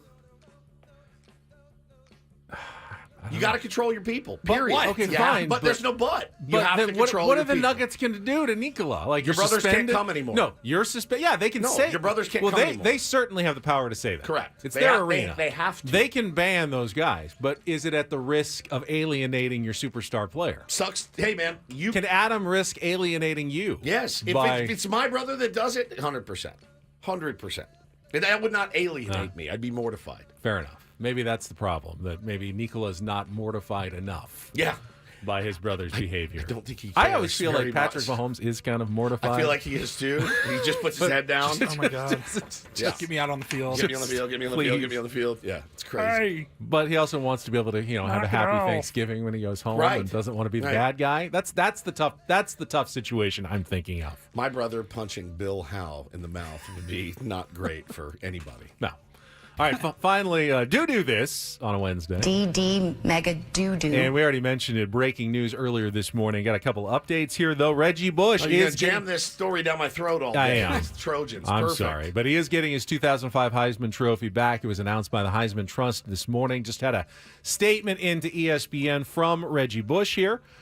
Personally, I'm thrilled to reunite with my fellow Heisman winners and be a part of the storied legacy of the Heisman Trophy, and I'm honored to return to the Heisman family. I also look forward to working together with Heisman Trust to advance the values and mission of the organization. As part of the decision on Wednesday, the Heisman Trust not only returning the Heisman Trophy to Bush, also a replica to USC, and Bush will once again be invited to all future Heisman Trophy ceremonies beginning in the 2024 upcoming season. So, good news for Reggie. He's been asking for it for a while, and most of the football world's kind of been on his side on this one, and they made the decision this morning that he's getting it back in the good graces. Can't wait to tell Strike that- the pose, Woods. Can't wait to tell that story again at 8 o'clock. I'll put it in the Reindl Report Put at it in the 9. Reindl Report at 9, yeah. If you want me to leave, I will. I will leave anytime you want. Nope. No. All right, I'll stick around. You're here. All right, we'll come back. Adam Jones. That was Don't Wednesday. Do This Don't do with this Ben and on Woods Wednesday. on 97.3 The Fan. I told you once I got through mock the draft, I'm pretty much mentally checked out. Yeah, you've been mentally checked out since last Thursday. Adam Jones, 5-time MLB All-Star, will join us when we come back with Ben and Woods on San Diego's #1 sports station, 97.3 The Fan.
You're such a fascinating guy. Everything you do fascinates me.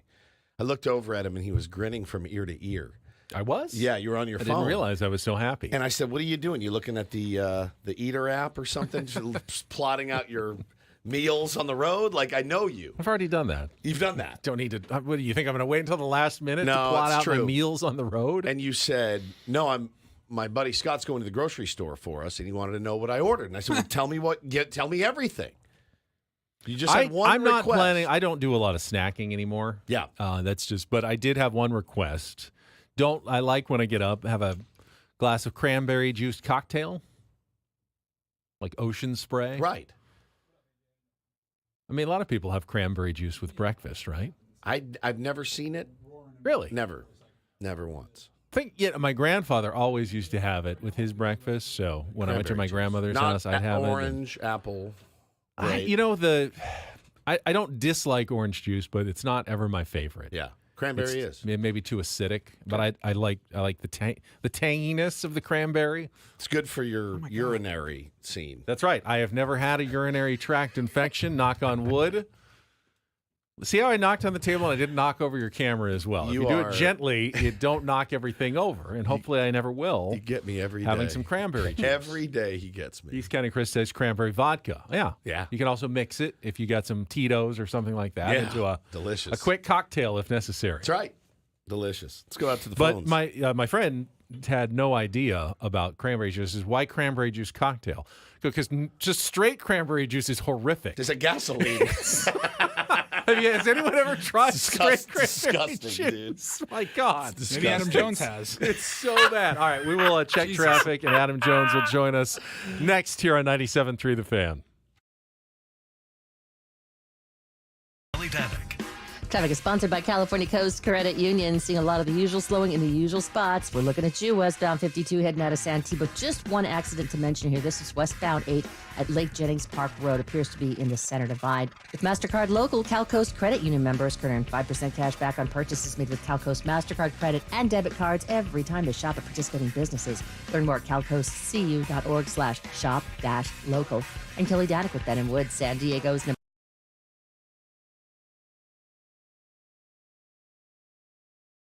Oh, I bet they squeeze some delicious juices in the sunshine of Barcelona, Spain. At least juice. That's my assumption. I've never been there. We're joined right now by the 5-time All-Star Adam Jones is back with us here on 97.3 The Fan. Juice preferences, AJ? Yeah. What's your favorite juice?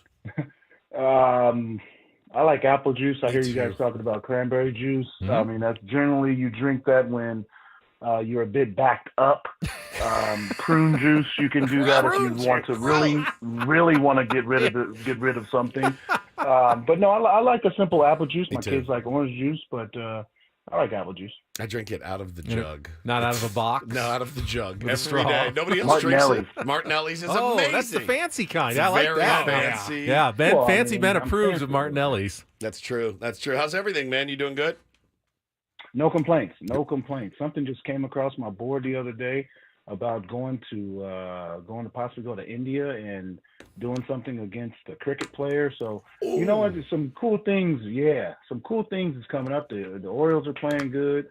I mean, the Padres are playing solidly. The West is not. No one's taken off yet. So there's a lot of good things going on. Now, is that you going to play cricket, or is that with MLB, like $1 million arm type thing? No, I think it's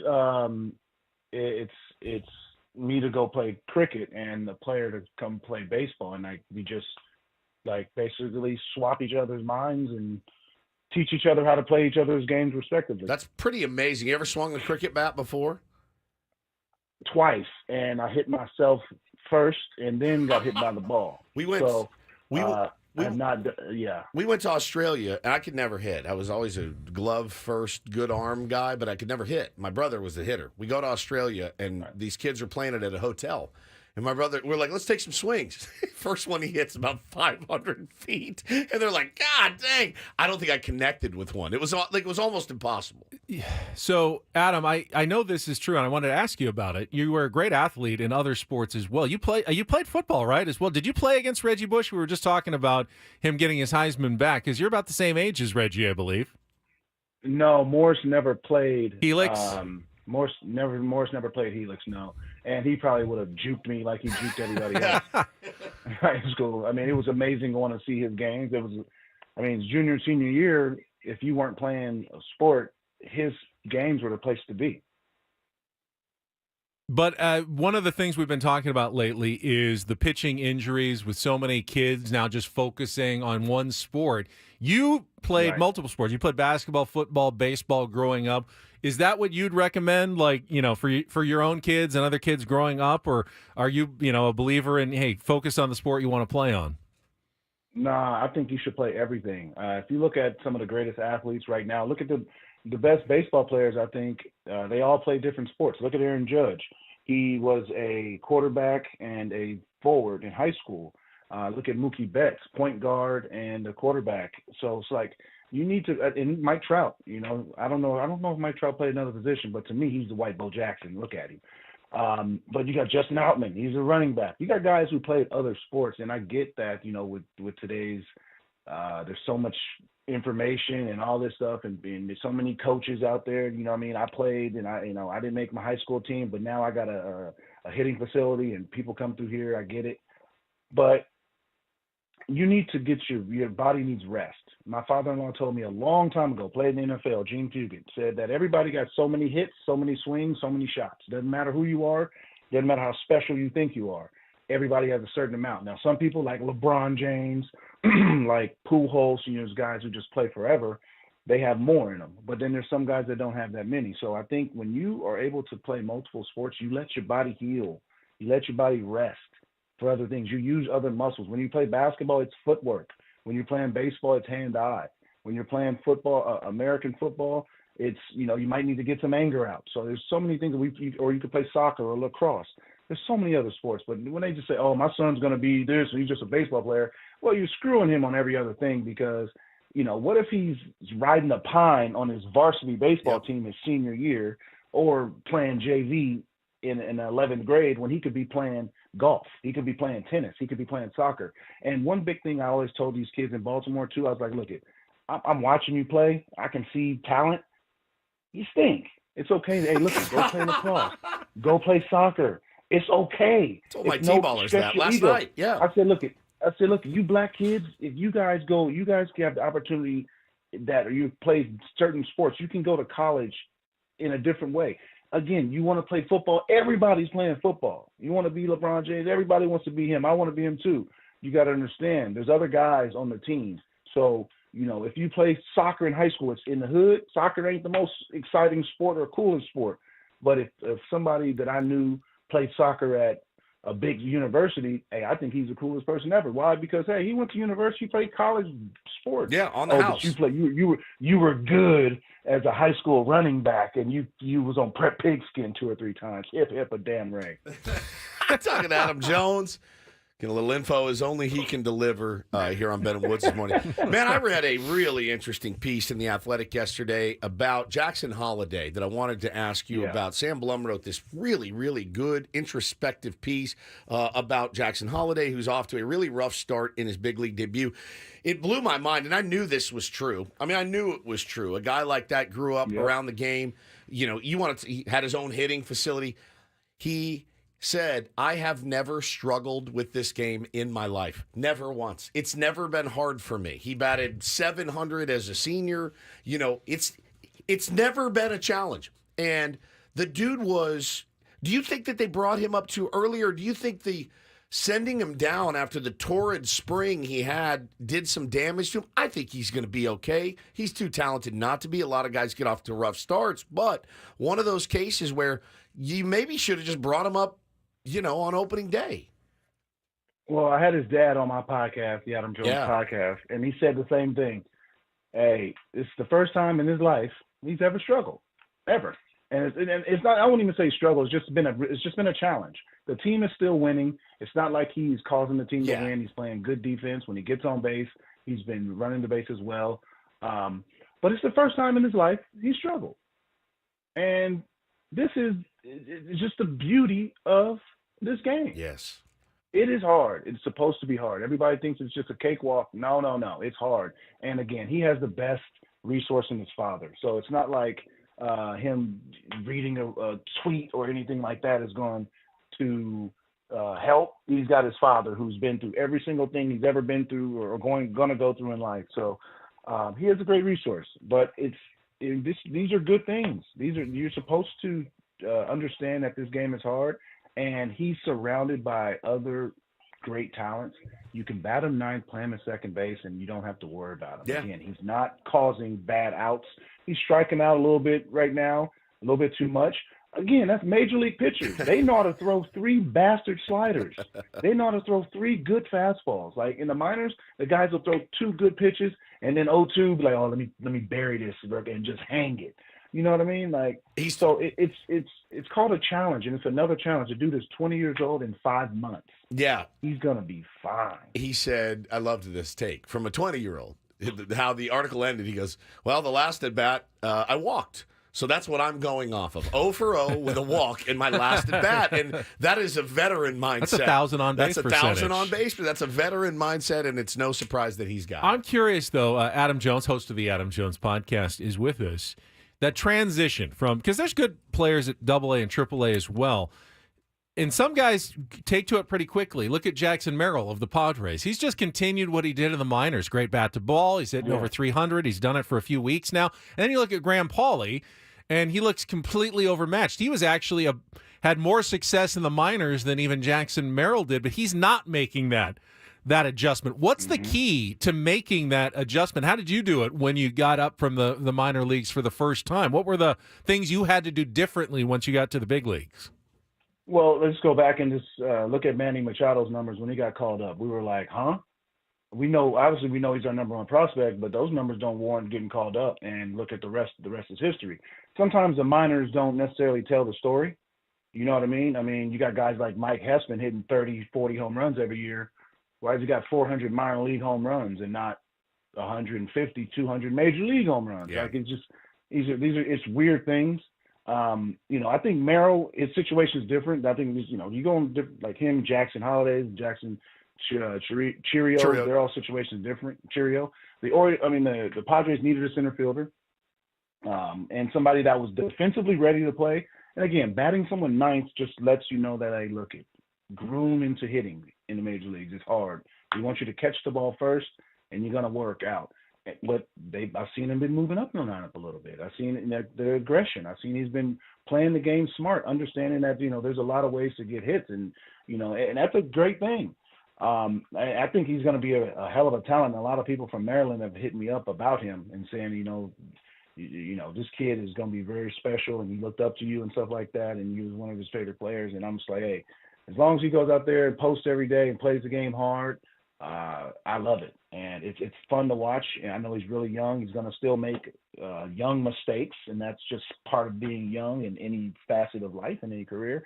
So it's just fun to see him go out there every day. He gets his right. Shield does a good job of getting him his right rest and protecting him and keeping him young, keeping him youthful, and it's fun to watch him. It really is, and he is a guy that when he comes up to the plate, I probably, you can go up and down the lineup of the regulars and go, I have confidence in so-and-so to get a knock here. I have confidence in so-and-so to put together a good AB.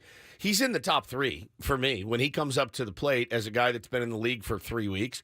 I feel good when he strides to the plate. I don't think I'm going to get a bad AB. The result may not always be perfect, but he works counts. He goes the other way. I mean, it really has been a marvel to watch. I can't say the same about some 10-year veterans we have, Adam. It's pretty incredible. Hey, again, I've said this before. Jim Tomei said it. You're either a bug or you're a windshield. And some days it looks ugly. And it's part of it. It's part of the grind. When you have a long contract, that, hey, I'm going to be here for a while. Yeah. It's going to be a long, long time, and just grind it out through it. I think I always look at it as guys who have track records generally finish with that track record, no matter how ugly some of the season is. If you get off to a hot start and then get off to an ugly middle, and then you have an ugly middle and then a solid finish, I mean, you're still in your track record. So I just think that maybe the right time for some people to get hot might be later in the year when we need it most. Yeah, true. True. Padres were the bug yesterday, unfortunately. Padres were the bug yesterday. Just last thing. So, yeah, you did get to play in the NL West later in your career. What's different about Coors Field playing there? At least what was for you? Oh, well, it was the second to last stadium for me to go to because I went to St. Louis was my last one. And me just I'm 34, I'm just like, oh man, don't worry, I'm good. I can go out here, it's altitude and all that. Man, it was the second day I went out there for batting practice. I was dizzy as hell after BP. I said, hey Tori, I see like two of you right now. I don't know what the hell. He's like, go back to the hotel. Go back to the hotel and drink a lot of water. I was like, okay, I don't know what. Yeah, you have to really respect it. And I respect the players that played there for so long. You have to respect that altitude. You have to cut it back. I would say even like 50%, even more than that. I would say. But it is a very, very tough place to play, and you just have to respect that altitude. It kicks your butt. But man, there are some. First off, their pitchers are good hitting, but it's some hits all around. It's extra base hits. You hit a hard ground ball past the shortstop, second baseman, maybe past the first or third baseman. You get out the box good, you got a double. So there's a lot of hits there. It's a beautiful, beautiful ballpark. It's a shame that the franchise is not that good right now. Hopefully they get better and make it more competitive. But it is a very, very beautiful ballpark. But you have to respect that altitude. All right, Apple Juice, AJ, thank you for your time as always, buddy. and we will chat with you again next week, man. All righty. AJ Adam Jones, host of the Adam Jones podcast, the five-time All-Star, our regular Wednesday contributor throughout the baseball season. And don't forget, the other big leaguer with a podcast, the Bret Boone podcast, he'll be with us 1 hour from now, checking in with Bret Boone. But I think we need to get Adam Jones and Jackson Merrill together at some point. 100%. A meet and greet. Jackson grew up as an Orioles fan in the Baltimore area. Fan of, Adam Jones. Didn't realize eventually he'd be playing center field as his first position in the big leagues. Yeah. Probably didn't dream of that. When you've never played center field in your life, it's probably hard to imagine. Someday I'll be a big league center fielder when I make my debut. Yeah. Probably didn't imagine that 3 months ago. You're right. That I'll be a big league center fielder when I make my debut. But here he is. Trevor Hoffman didn't think he was going to be a closer. Right. He was a shortstop, and then he was and now he's a Hall of Famer there. And who knows what the future holds for Jackson Merrill. But the position where the guy he looked up to, and now he's playing that same position in that guy's hometown. We can make which that is happen. pretty cool. Easy. Yeah. That's an easy one to do. All right, we've got 2 hours to go here on the program. Again, Bret Boone will be with us in our 8 o'clock hour. We'll play the Incorporator again if you missed that, coming up at 8:20 as well. Do not go anywhere. More Ben & Woods is coming up right here on San Diego's #1 sports station, 97.3 The Fan.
All right, we're halfway home on a Wednesday. Hey, Ben and Woods, 97.3. The Fan. Pretty rough one last night in Colorado. Talk more about it today. Here on Ben and Woods, certainly. I'm Woodsy. That's Paul Reindl, the executive producer. Ben Higgins, your friendly neighborhood sports anchor, is here. Good morning, Ben. Good morning. Really hope that when I get back from my trip, that we're not talking about where it all fell apart the last few days. You know, traditionally, when you've gone on vacation, things have taken a turn for the worse. I do feel. No, that's not always true. Sure. So I remember, obviously, the disappointment of the 2021 trade deadline when I was on vacation, and the reversal when they did not pull off the big trade. Yeah, the Max Scherzer deal. But the next year, when I was in Hawaii, Right. was actually when they turned it around. Right. It was, remember when things were going poorly late in the season, and Bob Melvin had like a meeting, and all of a sudden they reeled off a few wins in the middle of September. I was in Hawaii when I was actually at the wedding, and things were like turning around. And they won like 4 or 5 out of 6 or something, and got into the playoffs, turning it around while I was on vacation. So I remember it can work both ways. I remember taking Bo to Texas when they were mired in a huge skid, and I think they lost. I was there for 5 days. I think they lost 5 straight games. I mean, it is. Me and Ben were like, "Cool, man, have fun." Hey, man, hope you're enjoying your trip. We'll be in the trenches taking grenades over here. Listen. I mean, I was nervous about this series going in, and after last night's loss, I continue to be nervous about it. I hate that place. As Adam Jones was just talking about, singles turn into doubles and errors turn into grand slams, and you look up and you were leading 4-1, and now you're going to lose that game, and now you got Matt Waldron on the bump today, Benjamin, and did a little research for you about the knuckleball. I bet it's really effective at Coors Field, isn't it? In 4 career relief appearances, knuckleballer Steve Sparks put up a 12.91 ERA, gave up 4 home runs in 7+ innings. Really cool. Very cool, Mike. Very cool. Mets knuckler, Cy Young Award winner R.A. Dickey. He never even appeared. He said the bullpens he threw in the ballpark and his minor league games in Colorado Springs were daunting because the knuckler tries to bite in the air and the thin, dry air will not allow it to do so. So... I love that. Yeah, it's great. It's great. So the thing about Matt Waldron, when he's effective, that he throws that knuckleball up there, 69 miles an hour or whatever, and then he pumps 91 at you. That 91 looks like it's about 98. Now, if the knuckleball's not if it's rotating at all, it's just a BP fastball. That's all it is. That's what those guys hit for BP. Now, I heard Matt Waldron say he likes throwing the knuckleball in dry air. He feels like he gets better grip and less spin on it. But again, if it's not reacting to the atmosphere the way it does in other climates, it may not dance around as much as it's supposed to, even if you're getting a good, nice grip on it. Yeah, it opens up so much. If it is executed perfectly, every other pitch is almost impossible to hit. Right? The knuckleball in and of itself is if it's low, let it go. If it's high, let it fly. But man, if it's high and it's not knuckling, oh my Lord, it is. It's the guy standing 20 feet from you just throwing beeps to you before the game, and those guys hit that. That's what they hit for batting practice. It can get really ugly. I sure hope that they figure out a way to score some runs for him and more. Don't let up at all. Put together some good ABs, and you've really backed yourself in the corner with that one last night. So it could get ugly at Coors Field. I really hope it does not. You dropped to 13-13 with the loss, 500, and I've seen a number of people in my Twitter mentions insulting the Padres. They're just a 500 team. This is what you're watching. You're watching a 500 team. You're not wrong, but it's also not quite the insult that I think you think it is. If you play 500 baseball all season long until mid-September, and then you run off 7 out of 8, you're in the playoffs. Yeah.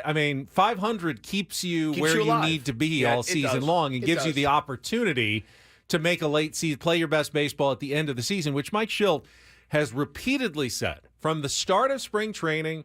When we talked to him to early in the season, he goes, the goal is not to be a finished product now. Correct. We've got new pieces. We got young pieces. My goal always as manager is to keep improving and playing better all the way through the season until we get to the end of September and hopefully October, and we're the best version of ourselves at the end of the year. It's a great philosophy. If they're a 500 team now And we're seeing the worst version of the Padres, which was, Mike Schultz's philosophy, and they're only going to get better from here. It's not a bad thing to be right now. The staying afloat thing is massive in baseball. It's massive. It's not the NFL where you lose 4 games and you're like, oh, we're dead. We're dead. Now we're hoping on other teams to lose. Now, you may get to that point where you're, scoreboard watching to try to sneak into the playoffs, and who knows what you do when you get there. Does anyone not think that the Padres are going to be there? In the playoffs? No. I mean, at the very best, when it comes down to September, I don't see this Padres team just cruising into the playoffs with room to spare. If things go well, you're hopefully going to be scoreboard watching. You're hopefully going to be a few games above 500 and battling for a playoff spot at the end of the season. No one predicted, this team's going to run away. They may not beat the Dodgers, but they're going to run away with the wild card comfortably, 95 wins, So you're just saying... You're hoping to be around 80, 6 wins at the end of the year, which is only that's 500 is 81 and 81. Yeah. So, you turn 5 losses into wins, you're a playoff team from a 500 team. That's over the course of 162. 500 teams with just a little edge get into the playoffs. I think what you're saying is remember the expectations that you had going into the season. Correct. Right? And it's hard when they do play a little better and they do take 2 or 3 from the Dodgers. Of course, you get caught up and you want that 5-6 game winning streak. That's only natural as a fan. You want them to get hot and really see them play their best.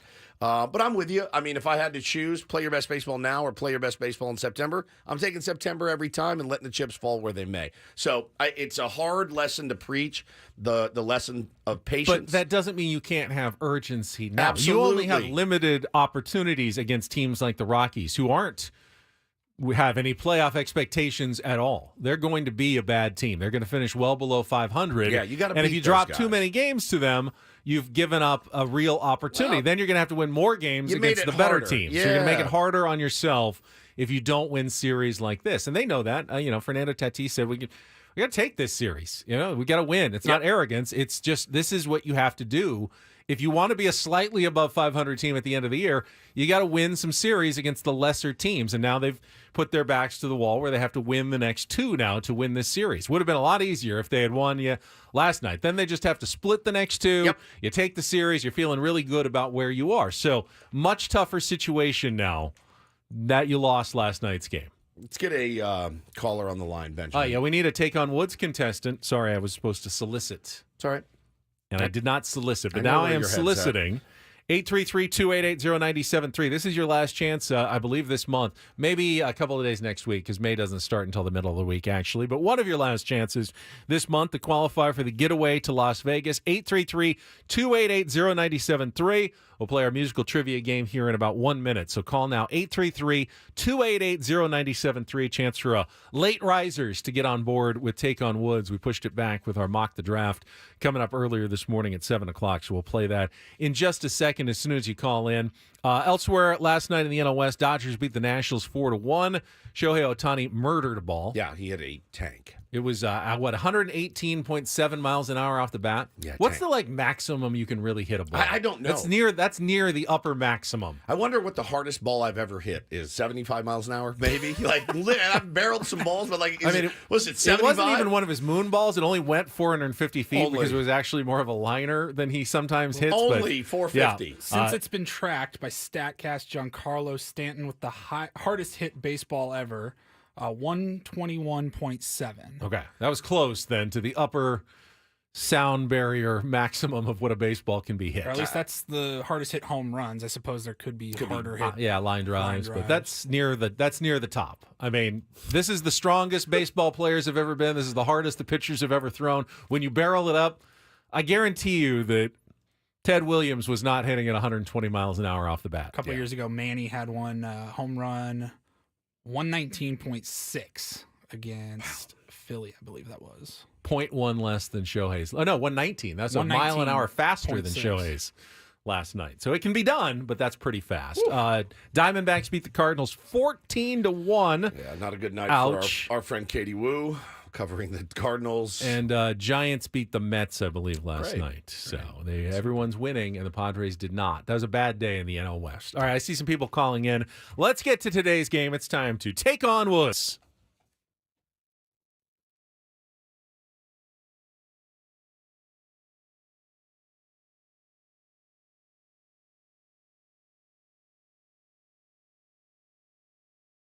Let's go to line 2. Is this David? Yes. Yes, David. Is that? Can I call you David? Dave, what do you prefer? Absolutely. David is good. Either way. All right, you're our contestant today. Take on Woods is brought to you by Valvoline Instant Oil Change. It only takes 15 minutes. You don't have to get out of your car. For directions and discounts, go to SoCalOilChange.com. That's SoCalOilChange.com. Woods has left the studio. You get to go first. 5 questions of musical trivia. If you beat or tie Woods, we'll put you into the grand prize drawing for the trip for 2 to the Westgate Las Vegas Resort and Casino and the concert tickets to Cool and the Gang. Check out the Westgate's $70 million in room renovations now and get your tickets for Cool and the Gang at Ticketmaster.com. Here are the category choices today, David. We still have royal titles. 5 song titles or artists that include a British royal title somewhere in the name. We have SEX. Those are 5 song titles and artists that begin with the word sex. Bang. And we have our mystery category, which is back if you don't like either of the other 2. David, royal titles, SEX, or mystery category? Royal titles. Royal titles. Okay. We've got 5 song titles or artists, and again, they include a British royal title in the name, like king or queen, just to give you the examples that are out there. You'll have 60 seconds. Pass if you don't know an answer. We'll come back to it. First question is our 2-second song. Paulie going to play you a little bit of music. You need to give me the title and the artist to score that point. You ready, David? Ready. All right. Put the 60 seconds on the clock. The category is royal titles. David, your time begins when Paul plays the music. Good luck. Let's take on Woods.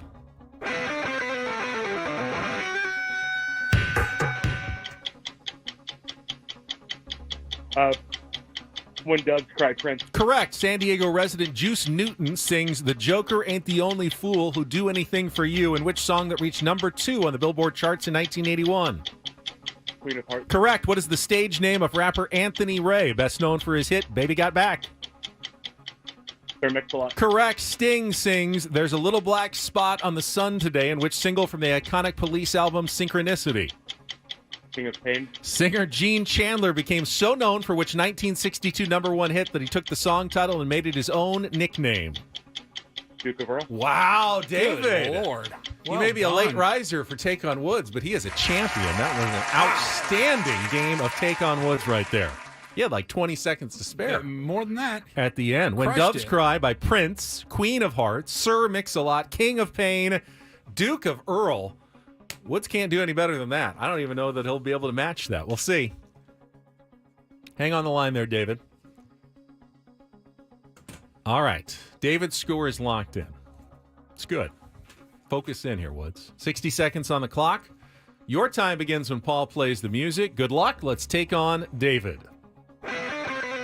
When Doves Cry, Prince. Correct. San Diego resident Juice Newton sings "The Joker Ain't the Only Fool Who Will Do Anything for You" in which song that reached number 2 on the Billboard charts in 1981? Pass. Which is the stage name of rapper Anthony Ray, best known for his hit "Baby Got Back"? Sir Mix-a-Lot. Correct. Sting sings "There's a Little Black Spot on the Sun Today" in which single from the iconic King of Pain. Correct. Singer Gene Chandler became so known for which 1962 number 1 hit that he took the song title and made it his own nickname? Say it again. Singer Gene Chandler became so known for which 1962 number 1 hit that he took the song title, made it his own nickname? I feel like the category would help me tremendously. I have no effing definitely idea would. what it is. San Diego resident Juice Newton sings "The Joker Ain't the Only Fool Who'll Do Anything for You" in which song that reached number 2 on the Billboard charts in 1981? I don't remember a lot of Juice Newton songs. You know this song. Talked a lot about Juice today. Yes. I don't effing know. I have no idea. You're going to lose then Wow. because David just rushed through a 5 for 5. So the category was royal titles. Prince, Sir Mix-a-Lot, King of Pain. Queen of Hearts is Juice Newton's big hit. Playing with the Queen of Hearts. Yeah. I had Carly Simon in my head. And Gene Chandler is the Duke of Earl. Duke of Earl. Duke of Earl. Duke of Earl. It's great. David, Great. congratulations. Good job, That was David. an Well impressive done. one. Not only did you beat Woods, rarely are there wins that are by more than 1 point. When Woods loses, it's almost always 4-3 or 5-4. But a 5-3 win is one of the bigger victories we've seen in this game. All right, Benny, why don't you get the hell out of here? Go on vacation. Are you My gift really? to you. Yeah, go Yeah. ahead. Enjoy. Yeah, You really? deserve it. Yes, Thank get you. the hell out of here. Thank Beat it. you. Gonna hit the road. Hit then. the road, You man. good? Give you the 45-minute head start. I appreciate that. Yeah. I think I need to talk about the farmer's dog once before we Okay. leave. But All right. after You that, do your I will, farmer's dog, and then you I will say split. goodbye to everyone, and I'll see you all on Monday morning. All right, buddy. Thank you, man. All right, we'll be back after a check of traffic here. Or Woods and Paul will be back after a check of traffic on 97.3 The Fan.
All right, welcome back to Ben and Woods minus Ben. Benny was so happy when I paroled him early from the show today. He was supposed to leave at 9. I said, man, just get on the road. You did your take on Woods. Just beat it. Get on the road early. Head on out to Vegas. I know he's stressing. He's got a golf tournament he's playing out in. He's got to drive all the way out there, and it's going to take him a while. So I just said, go ahead, man. That's on me. 45 minutes on your boy, and get there safely and all that. And Benny works very, very hard for this program and for everyone in his life. And I'm excited that he gets to take this vacation. He really, really deserves it. I know he's going to have fun. It's the perfect scene for him, just to go out and play golf with his buddy and do nothing. Just play golf, might have a couple cocktails, might go out and play some poker. His vacations are a little different than mine, and maybe yours listening as well. But this one for him is just perfect. It's all he dreams about, is going out and playing multiple rounds of golf every day at a really nice golf course. Like, it sounds to me, I like going out and playing golf. Me too. I like Nevada. Yeah. I like warm weather. Sure. I like warm weather. I like warm weather. But that sounds like a nice vacation for me. That's a dream vacation for him. Yeah, if You I know go, what I mean? if I go on vacation, and I'll maybe like. Have you ever brought golf clubs on a vacation? Like a true, like Yeah. not a golf trip, but like a vacation. I've never taken a golf trip, so I've brought them on several vacations and work trips. I've brought them on many work trips, as you know, but I've never gone on a vacation just to play golf, like just a golf trip. Right. Well, like if I'm flying somewhere, I don't usually No. lug the clubs with me and So pack he's thrilled. This is like his dream. So yeah, he is on the road. So I just said, buddy, get on out there early. I know he was stressing the drive. The drive is a nightmare. I still can't believe he's driving, but he's going to. So for the next, hour and a half, you'll have me and Paulie. Then tomorrow, the Ben and Woods program will have a little bit different look. We're going to have a bevy of different guests and friends stopping by, and it's going to be a little bit off the rails, which is just how I like it. Just how I like it. We're going to have Eno Saris on. He'll be very excited to talk about Adrian Morejon, who pitched. One of the lone bright spots last night was Adrian Morejon, and he really has looked like a different pitcher since he's come back. He looked really good. I mean, I don't know what else there is to say. He looked fantastic, and looks like he may be settling into a role out there in the bullpen, and kept them right in the ball game, which is exactly what they needed. But the offense just went flat. It's just a. I know that right now you look at some of the rankings, they're top 5 in this, and they're top 8 in homers, and they're top blah and blah. And it's, you're looking at it going, okay, I get it. We have been saying they're a feast or famine offense. We need some more feast soon. 100%. It's been a lot of famine. And you thought you were going to get that at Coors Field this year. I really, really I don't know did. if it's the weather or what, but it's just not happening through 2 games. No, it's not. It's not happening. And you kind of expect, maybe the Rockies not to hit a bunch of bombs, and they've hit one. We've hit none.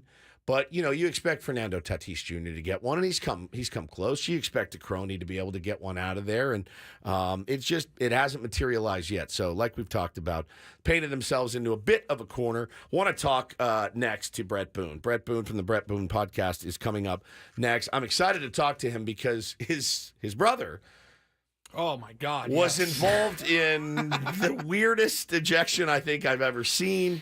He got thrown out for not saying one word, not doing anything other than standing there by Hunter Wendelstedt. So I'm sure he's talked to or texted with Aaron. They're close. It's not like they're brothers, but they don't, he doesn't like to bother him during the season. He may have close. talked to him, but if he hasn't even, he's got perspective on the umpires and what that's like. Your reaction when you saw it. It was amazing. Yeah, that was incredible. That's all I want to know. Yeah. All right, so Bret Boone will be coming up next. We've got a Reindl Report coming up for you at 9. If you missed Mock the Draft, you'll probably hear that again today. We'll have Parker McCollum tickets coming up as well. So still a busy hour and a half left to go. It's Woodsy and Paul. Thanks for being here. We'll be right back.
Welcome back, Ben and Woods, 97.3 The Fan. Happy Wednesday to you. Everyone's dealing with this loss in their own personal and private way. I'm getting a lot of "we suck" messages in the YouTube chat. It's fine, it is. You're gonna vent. I understand that. I understand it more with age, the need to vent.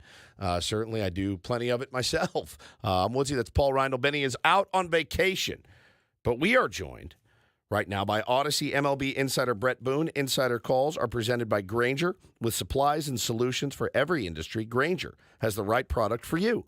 Call, click Grainger.com, or just stop by. Bret is also the host of the Bret Boone podcast, featuring the most notable names in MLB and around sports every single week. Booney, welcome back to the program. Good to have you, man. Guys, good to be here. What do we got cooking? Oh, well, what do we got cooking? What don't we got cooking? So first of all, have you talked to your brother since he got rung the other day for saying nothing, zero? Oh, Uncle Arnie. No, he's overwhelmed. He's got family in town. He's got my son, his girlfriend, and oh no, Nick, my son-in-law Nick is a shortstop for the A's. So Savannah's out there as well, my daughter. So he's got a house full. So they're filling me in. It's weird when it happened. I'm pulling up me and my dad now. Dads get a little older. Yeah. In our old age together, we do family physicals for the Boone men. So it's the only way I can get my dad to go to the doctor. So we had a family physical on the day that it happened. Was that Monday? Yeah. Yeah. So we pull up to the doctor's office. Mom's driving Dad to meet me, and she gets out of the car. Your brother just got kicked out of the game. Your brother just got kicked out of the game. I said, Mother. And she's watching it. She's got the MLB app. It's 8 a.m, and or whenever. Yeah, it was like 10. Yeah. Yeah. I said, Mom. I said, what's new? He gets kicked out all the time. Once a week. So I laughed because. And then I got to see, what happened as the day went on. I got all the clips and stuff. And I tell Aaron all the time, and I kid him. I said, dude, Uncle with the getting thrown out of the games. Okay, we got it. You got your players back. You love your players. You're fiery. We get it. Yeah. I get it, but yeah, you're the best. And I said, but just ease off and stop with this stupid strike zone and the box on Fox that's got the hitter track and all that. Yeah. We never had that before. You No. eyeball. It's either a strike or a ball, but it's not. When you yell at the umpire, he's going to get back to you. So he laughs and he goes, "Yeah, I got to get a little better with that." Anyway, I saw the clip and it cracks me up because Hunter Wendelstedt. It's early in the game. Aaron's probably said something. Oh yeah. And he's going, we're not going here this early in the game. It's the first inning. All right, I'm going to stop it right here. He yells at Aaron, I don't give a crap who in the dugout, any of your players say a word. It's on you because you're the captain of the ship. And Aaron kind of gives him the whatever. All right, so Hunter lays the law down, right? Now all of a sudden this fan out of nowhere yells and Hunter just reacts, thinking it's a player. He throws him out. The reaction from Aaron's great. Priceless. It's like, what? It's like we're at a travel ball game and he's 13 years old. And, come to find out, I'm sure Hunter, after it all ended, by the next day, he's probably like, oh, shoot, I threw him out. But there were no ill intentions. Hunter's going to get a little slap on the wrist. Aaron's going to get nothing because he shouldn't. But every time I watch my little brother argue, I laugh because it's so genuine. People understand this. It's so it's the farthest thing from premeditated. It's what. And I know what goes through his brain. I've lived with this kid my whole life, and I just see that 8-year-old arguing with me about a field goal in the backyard, or we're playing wiffle ball and it was a home run, but he thinks it hit the foul line, and I know it hit the foul line, but this is going to get him going, so I'm going to argue like it's clearly fair. No, it's not, Brett. No, it's. So every time he's out there arguing, I just go back to our childhood. And we've got a couple buddies, Aaron and myself, we both keep in contact with, childhood friends. And every time something like that, I'll get a text and he'll text Aaron, what are you doing? It's like he's on the playground again. So it's entertaining. But I'll tell you, it's as genuine as all get out. That's what he is. I mean, what you see Aaron Boone, that is genuinely who he is. And I know those wheels are spinning in his brain every time he goes onto the field thinking, okay, I got to be respectful. I don't want to show anybody up, but I have to get my point across. And then he just gets into it. And that's the way he argues, and he always has, and it's great. It's great to watch. But yeah, I told him at this point, you've been a manager now. You're kind of a seasoned manager. Let's try not to get thrown out quite as often. Incredible. Insider Calls brought to you by Grainger. For the ones who get it done, Grainger offers professional-grade supplies and solutions made for every industry and backed by product experts. Call, click Grainger.com, or just stop by. Well, let's talk about umpires in general. I mean, we've said it before. It's like beating a dead horse. I'm to the point now already, 26 games in. I'm like, I can't complain about the umpires anymore. It's given me undue and unnecessary stress. I can't imagine what it was like down on the field. You know, you're talking about your numbers. You're talking about wins, losses. A couple calls last night that I thought were insane that Doug Eddings made. Did you ever have an umpire that had like a personal vendetta against you that you felt like this guy's got it out for me? Oh, early in my career with that, it's different. Let me put this into context. I had Ted Barrett on the podcast the other day. Yeah. Recently retired, 29-year guy, retired after the 2002 season. He talked about Boone when you came up and I came up. We came up at the same time. Said it was different. It was each umpire had their own strike zone. We tried to do the best we could, but some guys were low ball umps, some guys were high ball umps, some guys were pitcher friendly, some were hitter friendly. But as hitters, we knew the rules. We get out there in the first inning. He's going to establish that strike zone. We're going to be watching closely, and the great ones would establish their strike zone. Hey, maybe this guy's strike zone's a little higher, but as a hitter, we're well aware of that, but he's not going to give the low strike. So as long as you keep to your strike zone, I'm good with it. If he calls that high strike, I know he's calling that high strike because he's established that. So there was peace amongst the players and the umpires. As time's gone on, they said, no, we don't want each umpire to have their own. We want a universal strike zone. The strike zone is the same, which kind of makes it easier for everybody. So behind the scenes, these umpires are trained on a system. And the umpires, by the way, are better than they've ever been. And I've heard that from several umpires that are recently retired. Interesting. They train on a system behind the scenes that we know nothing about. Okay, they've got, Woodsy, me too. For my sanity, take that stupid box off the TV. It's inaccurate. Every umpire I've talked to said that's not how we're graded, Brett. So there might be 4 pitches that on the simulcast are called. They'll say, oh, that's outside the box.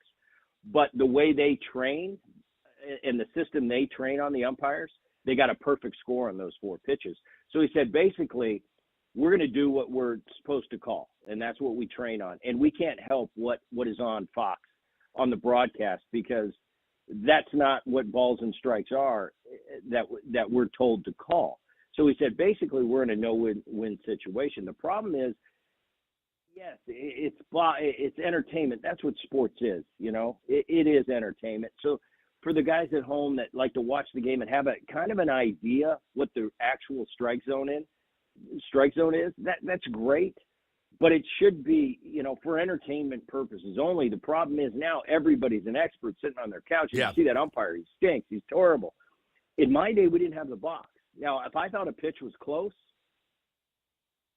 I'd have some words for the umpire. I'd go into the video room and I'd look at it, and it was an eyeball thing. I know what a strike is and a ball is, and I'd go, that's too close for me to take in that position. So maybe I'd have a conversation with him later. Yeah, I thought it was just off, but you're right. That was too close for me to take. But there was obvious, balls and strikes to the naked eye as a player. Now we're so skewed. And believe me, I fall victim to it too. I sit on the couch and yell, how can you call? And then I catch myself and I'm thinking, I'm turning into a crazy man. Are they? Because of this one thing, this stupid box. Are they more sensitive now, though? I feel like umps now are spoiling for a fight. Yeah, and listen, I've said that, Brett. I'm the most sensitive, thin-skinned. Name it. If you want to call that an insult. They're in a no-win situation. Yeah, they are. No-win situation. You've said it a million times. It's the worst job. It's not for me. That's so thankless.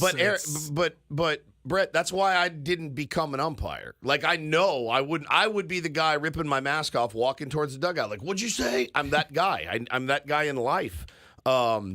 It just seems lately like, and look, they can control a lot of the game. What do you think about at least instituting some sort? We're talking to Bret Boone, by the way. What do you think about instituting at least some sort of challenge, like they're doing in the minor leagues? Tap your helmet. That ball's obviously down. You missed it. It's fine that you missed it.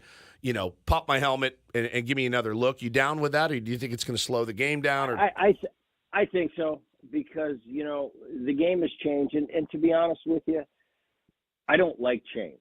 I'm a traditionalist. I like everything, but you know what? The changes that have been made recently, I've learned to, as I get a little bit older, and now I'm in an analytical seat where I'm analyzing games. I don't like the change, especially being a player and playing for so long. But I'll tell you, I've been pleasantly surprised, and I've learned to really have an open mind, because some of the changes they made that I thought I was staunch against, I've really kind of I kind of like that. I think it's good for the game. It moves the game along. So I'm open-minded to everything. I think at this stage, with the technology we have and so much confusion out there with umpires, and all I hear from the guys calling the game now up in the booth is everything is about every pitch. Oh, that's not a strike. He's terrible. Yeah, it's true. No, he's not. We didn't used to have that, because you didn't have this. The umpires are in a no-win situation. They're hypersensitive, but wouldn't you be if every single call is absolutely scrutinized by every Twitter follower on the earth? So, yes, old school Bret says, no, I love the human element. I love the game the way it is, but I think there's got to be a change just because of it. And the players today, they are hypersensitive to it, because they really know the strike zone, too, that is supposed to be called by the umpire. They're very good at it. The umpires say, these players know what's a ball and a strike. That being said, if you go to a computer and you just go to an actual robo-umpire, I still think it's an incomplete science. I don't think they're there yet. I think they're getting better and better. But it doesn't account for Altuve being in the box or Aaron Judge being in the box. How do you do that? How do you adjust it time to time? It's an imperfect science. So I think first step, I'm with you, Woodsy. I think there should be a challenge. And I think from what I've heard in the minor leagues, and I haven't seen it in play that often, but the feedback I'm getting, that it's been pretty successful at the minor league level. So I think the challenge system, don't get carried away. You get one challenge, and you can move on from that. I think definitely, if not next year, the following year, I think you're going to see something like that. Maybe one day. I think in our lifetime, we're going to see flat out umpires. But I also think you're going to go to McDonald's and there's not going to be a human being. So that's my thought. But I think, going forward, the way the game's going, the perfection, we got to get everything perfect. Yeah. I think one day you're going to see robo-umps, but I think the first step is going to be that challenge system. It's interesting, too. We're talking to Bret Boone here. Just got a couple minutes left with Booney. It's just interesting to me, all the changes in baseball, and I've embraced most of them. Like, I like the pitch clock now. I absolutely think it helps speed the game along. I love it. Yeah, and I didn't think I would, and I do. And the banning of the shift. Okay, yeah, I can get behind that too, and it forces guys to be a little more athletic at times. I definitely love that too. In your opinion, is there anyone that you don't like right now that they need to do away with, like the ghost runner maybe on second? But along with that pitch clock, I kind of like it. If I got to watch a game, I like knowing that I'm going to be done in 2 hours and 40 minutes. It's true. So I kind of like the ghost runner, and I never in a million years would say that. Now, I think it's the way they have it set up. You go to the postseason, there's no more ghost runner. I like that. Me then too. You're going to true winner or loser. But for 162 games, I don't think there's a fairness or an unfairness to the ghost runner. So at first I was like, you kidding me? We don't have ghost runners in my day. But now I'm thinking, kind of like the ghost runner. I kind of think it moves it along, and it's doing what they're trying to do. I thought that, of course, right now, huge advantage to the base stealers, and you see that. And you see guys stealing more bases, attempting to steal more bases. Ding, ding, ding. That was the whole purpose. That's the point. Yep. Is to get people to move and start playing old-style baseball. I love it that guys are running now. Yes. It's way easier to steal a base now than it was 3 years ago, but that was the point. Hey, get people active, get them thinking about running. Now, I think they're going to have to pare that back, the two disengagement rules, because I think base running is going to get out of control and everybody's going to be Ricky Henderson. But I think it was the premise behind it, I think, was really good. I don't know as far. Here's what I don't like, and I'll end with this. Drilling the catcher. I like just pummeling him if I'm an opposing runner. and he's in my way. The I think blocking that's a part of the rules, game. yeah. The hockey aspect, I want it back. Yes. And for me, being a second baseman, I don't like the fact that you have to slide straight into the bag. I think it cheapens my position. I think what we hung our hats on and to be elite at the second base position is the ability to turn that big double play with some dude barreling down on you trying to kick your butt into left field. And the great ones turned it in the bottom of the ninth when you had to have it. They turned that big double play, got flipped in the air. Now the peanut lady can turn a double play. A left fielder can turn a double play. And I think it's really cheapened the integrity of my position that I played for so long. I don't like that, but everything else I kind of like. I love the fair and foul. You have to replay it. I love the fact that a close play at first base, it goes to the booth because you don't want to get that wrong. That's the difference of the game. One thing I think they could do away with is the instant replay on tag plays because it's dangerous. I think if you're out by 10 feet and you hold that glove down, you're very vulnerable to getting spiked, something. We used to just get it down, show that the ball beat him, show the umpire. Now you got to physically tag him, and now guys are doing swim moves. It's like acrobatics in the field. Who's got the best swim move to elude the guy when clearly you're out? So I don't really like that, but I don't want to get too ticky-tacky. Yes, I think for the most part, the rules are good. Oh, by the way, we didn't need the bigger bases, but the fact that they're here, I guess that's fine. You're the man, dude. Knocked it out of the park as usual, Booney. We will talk to you very soon, brother. Thanks so much for checking in. You got it, guys. All right, buddy. That was Odyssey MLB insider Bret Boone. Insider calls presented by Grainger with supplies and solutions for every industry. Grainger has the right product for you. Call, click Grainger.com, or just stop by. We got to check traffic, Paulie. Let's do that now. From the 97.3 The Fan Traffic Center, here's Kelly Danick. Traffic is sponsored by Air Max, San Diego's highest-rated heating and air company. A couple of problems along the 15. One of them is some defective traffic signals on the Scripps Poway Parkway off-ramp northbound 15, seeing a bit of a backup there. Further north on the 15 before Rancho Bernardo Road, some metal debris reported in the fast lane. Also a collision at the clearing stage on southbound side of the 15 at the northbound 5 connector. Tow trucks on scene, a couple vehicles involved in that tangle. Looking for the best in HVAC? Choose Air Max, San Diego's highest-rated heating and air company, with free diagnostics on all repairs and estimates. See why over 1,300 happy customers are giving Air Max 5-star Yelp reviews. See Air Max today at airmax.com. I'm Kelly Danick with Ben and Wood, San Diego's #1 sports station, 97.3 The Fan. Thank you, Kelly Danick. Do you know who would be the best umpire? It'd be Ben Higgins, and there's just no question about it. And he could go to umpiring school now. He would be leading a crew with inside of 4 years. Honestly, he has in the World Series. He has the right temperament for it. He could have somebody just like Mike Schilt, just nothing going off gets on him, to him, and he would just stand there, just take it. Nothing gets to that man. There's that saying, water off no emotion. Yeah, water off a duck's back. He's the epitome. And I mean, like, nothing gets to him. Yeah. Things that happen to Ben, and I go, what? He's, yeah, it's fine. What? This happened, that happened, they said that, they said this, and he's like, it's no big deal. I mean, what do I care? It's unbelievable. I mean, he is truly a rock. And I think he would be the guy that would sit and take the jawing all day long from Aaron Boone, from Mike Schilt, from Dave Roberts, especially Dave Roberts. He would be the best umpire in the game. Yeah, I couldn't agree more. The mobility may be a little tough. You know, being mobile and being able to be behind, squat down that many times might be tough. You might have to sit him on a bucket. But if he's in the, him bending down, because he's told me, I can't squat or anything like that would be really, really hard for me. Brushing off the plate. Oh my God, he would have a brush attached to his shoe, and he would just kick it clean. The extender, the extender. Oh my God, I'm so stiff. Yeah. Oh, you worked home plate last night. That's why. And we'd still make him do the radio show every morning. Oh, there's no question. You just do it remotely. There is no we can handle that. question. All right, we'll be right back. We got a Reindl Report coming up. Replay Ben Mock's draft in case you missed it. It is unbelievable.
Sorry, I had to finish chewing my broccoli.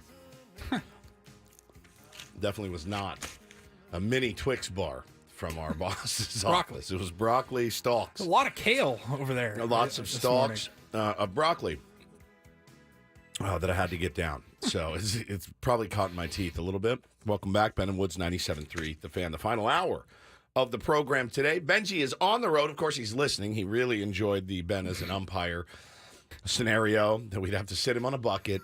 Yeah. Maybe just a fold-out chair. Just a chair. Give him a back rest there. Elisa says, broccoli at 9 a.m. No, Elisa, it was Twix. It was a Twix bar. A mini one, though. I'm not a pig. It's just a mini Twix bar just to get me through the last hour of the program. But no, Ben is driving. He's listening. Hi, Ben. Hi, Ben. Drive safely. Somebody said, man, I can just picture him driving through to Las Vegas, just singing in the car. And I was like, you don't know Ben. He doesn't sing. He doesn't listen to music. He's going to listen to PGA Tour radio for 5 straight hours. If they start repeating programming, which they do. He won't care. Well, he won't care. Or he'll switch to like NBA Now. And I mean, he is going to Mad Dog Radio. He's going to drink in 5. What's the drive? 5 or 6? It's like 5.5, 6. Yeah. Call it 6 because you got to go to Probably Henderson a little bit longer too. to Henderson. Yeah. He's going to drink in 6 hours of sports talk after doing, 3 hours of sports talk this morning. And that is just our Ben, man. That is our Ben. He's insane for driving. I get it with the golf clubs. I do too, but I'd still pay to just fly them, anything. I mean, I go to Vegas a couple times a year probably. Yeah. Like, bro, I drove out there when I was 21.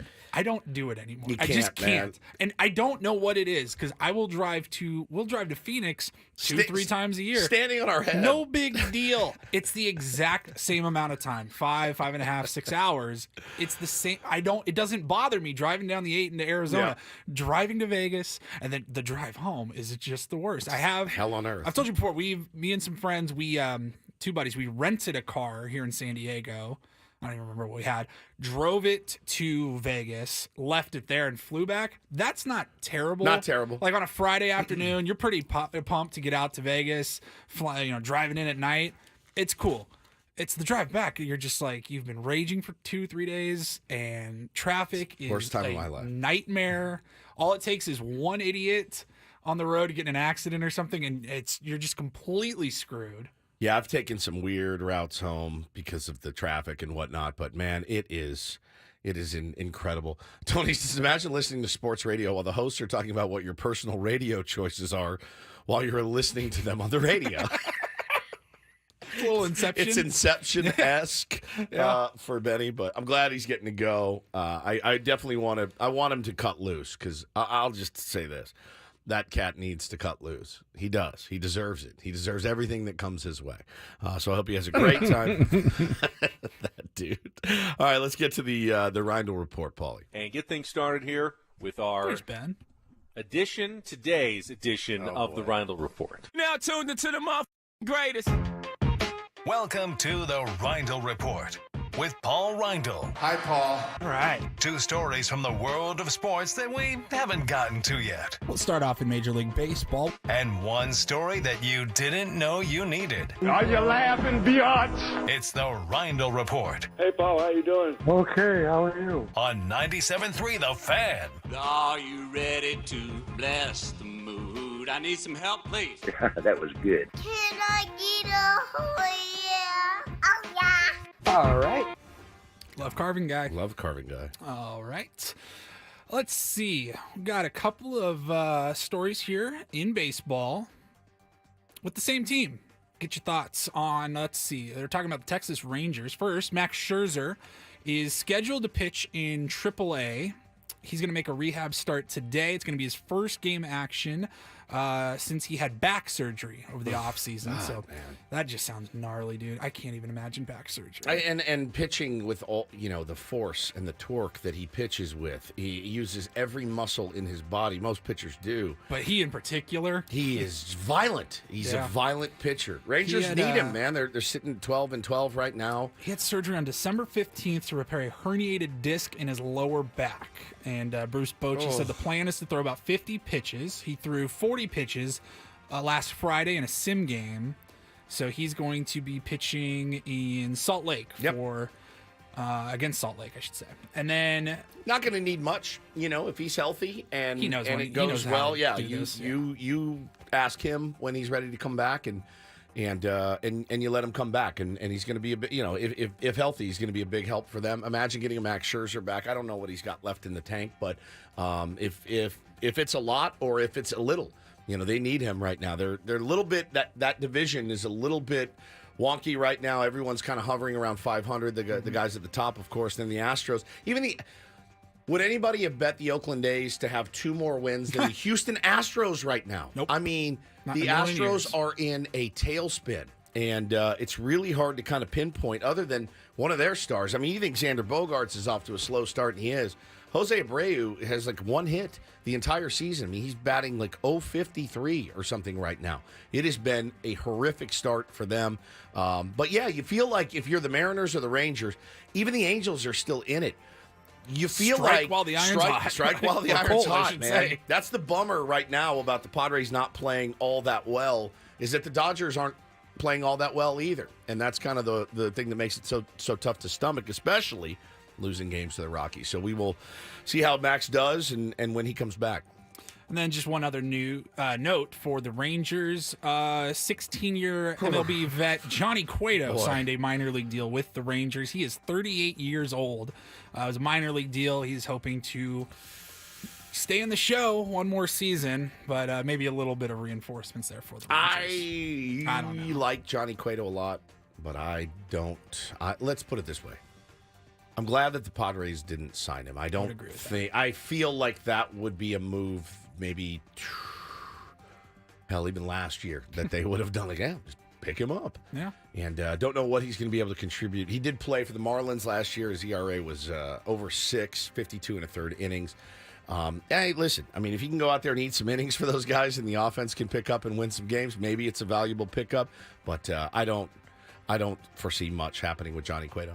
I mean, all those guys that were signed to those minor league deals, like Joey Votto hasn't played yet. Mm-hmm. There was a bunch of older guys that were signed in the offseason. None of them have made their debuts for their team yet. So we will see. Brandon Belt's still sitting out there waiting for somebody to sign him. There's still some names, some people that can help. Interested to see when the Padres will make a move here pretty soon to help fortify the lineup. A Donovan Solano potentially. Just haven't heard any whispers at all about anything. Elsewhere, we will move to some basketball here. Caitlin Clark continues to set records, and she's about to set another one. This is her shoe deal. She is signing, or expected to sign, a deal with Nike. It's a $28 million contract, which sounds like a lot. However, it's over 8 years.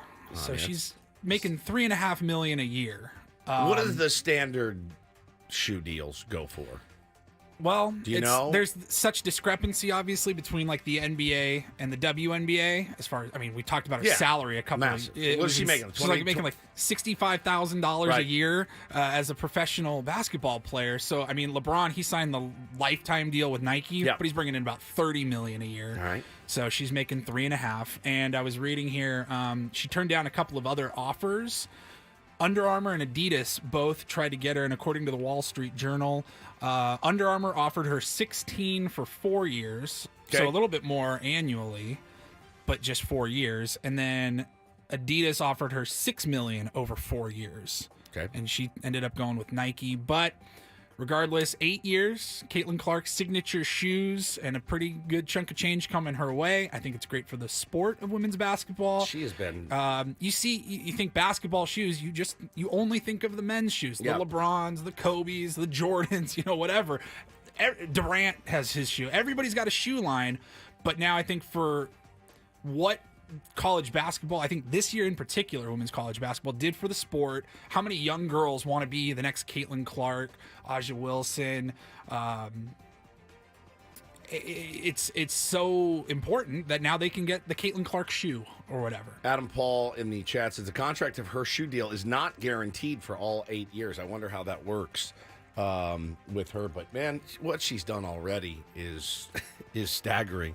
And yeah, somebody in the chat said other WNBA players jealous. She's gonna have a rough intro. I was reading yesterday. I saw that Kelsey Plum story, so I was looking up what was going on with them.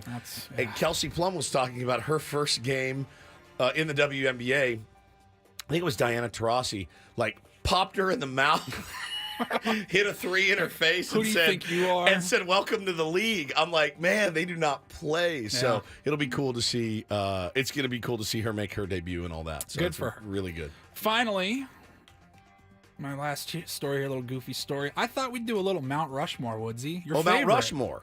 But it's not, we're not going to do Mount Rushmore. I would ask you, though. So here's what happened. TMZ had a special with Arnold Schwarzenegger and Sylvester Stallone. Yeah. That aired last night, and they were asked, they're obviously on the Mount Rushmore of action stars. No question. Who would round out the Mount Rushmore? That's what they were asked. I want to ask you first before we play their answers. Action stars. 2 more. If you put those 2 on, who goes on the Mount Rushmore of action movie stars? Sly and Arnold. Arnold. Van Damme? Jackie Chan? Chan, yeah, Bruce Lee. Bruce Lee. I didn't see, between them, who goes? I mean, I didn't see many Bruce Lee movies. I saw more Jackie Chan movies. I would say I'm gonna maybe surprise you. Tom Cruise. He's brilliant in action movies. He really is. I think I've said this before. I think I've talked to my wife about it. I think he's the last true movie star. He does it all. The stunts and just the blockbuster hits. Mission Impossible, he does all of them. Like he did crazy. He's a really good action star. Yeah. Like really, really good. That doesn't surprise me now that you say it. Jason Statham, they're saying in the chat, he's really good too. Where do you stand on action films? I've not soured on them. I just don't see them as much as I did when I was little. I liked them when I was little. I guess it all depends on the type of action movie. Like if we're calling Mission Impossible an action movie, it's an action movie. Top Gun an action movie, kind of. Like I'm into that. You know, I had less than zero interest to see the new Roadhouse. Yeah, I tried it. I remember I fell asleep. It was terrible. Jackie Chan, I think, belongs up there. He's brilliant. I think so too. He's really good. Well, here's what Sly and Arnold had to say. Oh wow, that's a tough one. I would put Clint on it. Clint Eastwood was always my hero. My inspiration. Well, we didn't ask you who your hero He was one of those guys, just like Rich Park in bodybuilding, that spent time with me and talked to me. And that vodka you have to come up with. I think it goes to Bruce. He's a very multifaceted guy. Bruce. He can do drama and comedy and whatever, and Bruce all the Willis. same. Willis. But he was in quite a few seminal action Die films. Hard. Like Die Hard's a classic, and those things don't go away. They didn't ask who the best actors are, though. Like, he can do comedy, he can do drama. We asked you who the best action stars are. I think you can definitely make the case for both of those guys. Die Hard was so good. He was so good in it. Thank you, Paulie. That is the Reindl Report here on a Wednesday. Coming up next, we are going to do, you want to do Parker McCollum tickets here? We'll do it after the next segment. All right, we'll do it after the next segment. We will, Jesse Agler, we gave him a word last night, as we do every Tuesday.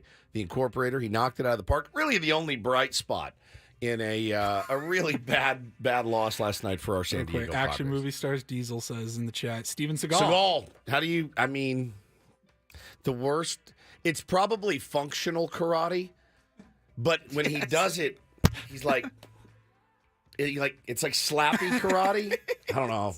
He's the worst singer of all time. We can bring that back if you'd like. We'll be right back. It's Ben and Woods, 97.3 The Fan.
I mean, no way nice. So.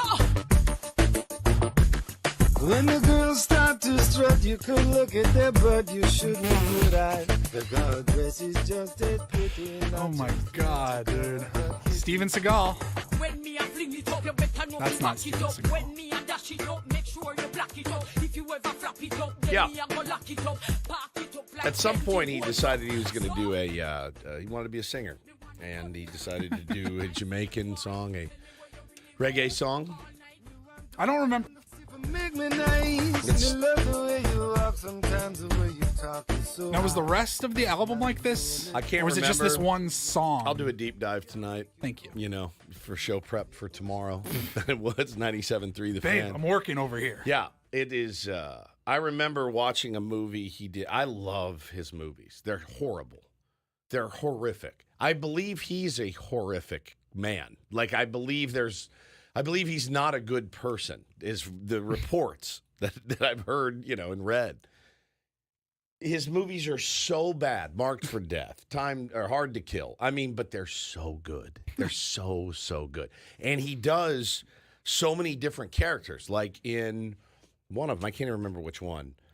He plays like the Italian, Gino, and he's after Bob. Anybody seen Bobby Lupo? He's incredible. And then the next one, he plays like a Southern New Orleans cop or something. And so he does that whole deal. And he's really all over the map. And I think he thinks of himself as very well-rounded actor. And he decided, I'm going to do When the girls start to strut, you can look at their butt. Yeah. It is Steven Seagal. It is really something. It's really something. The other brilliant person that we know is Jesse Agler, and we give him a word every Tuesday. The Incorporator. If you missed it earlier in the show, we'll replay it for you here. He is so good at this. We gave him the word. I can't remember the name of it. What was it? Snollywoggle or something? I can tell you. All right, back on radio this week for the Incorporator. 5:40 first pitch tonight, and Paulie has got it loaded and locked, or locked and loaded for you here, Jesse. Right. Snollygoster. Snollygoster. He loved it. He loved Snollygoster. it. It's a shrewd, unprincipled person. Wow, that's great. We don't get that reaction from Jesse. Not really. He usually just goes, okay. He really liked that. He enjoyed that very much and decided he needed to weave that into the broadcast last night. It's the bottom of the seventh inning. Bottom 7. 1-1 pitch, and he hits a chopper to second, charged by Bogart. Xander has it and slings the short throw to first in time. 2 down as Bouchard advances to third base.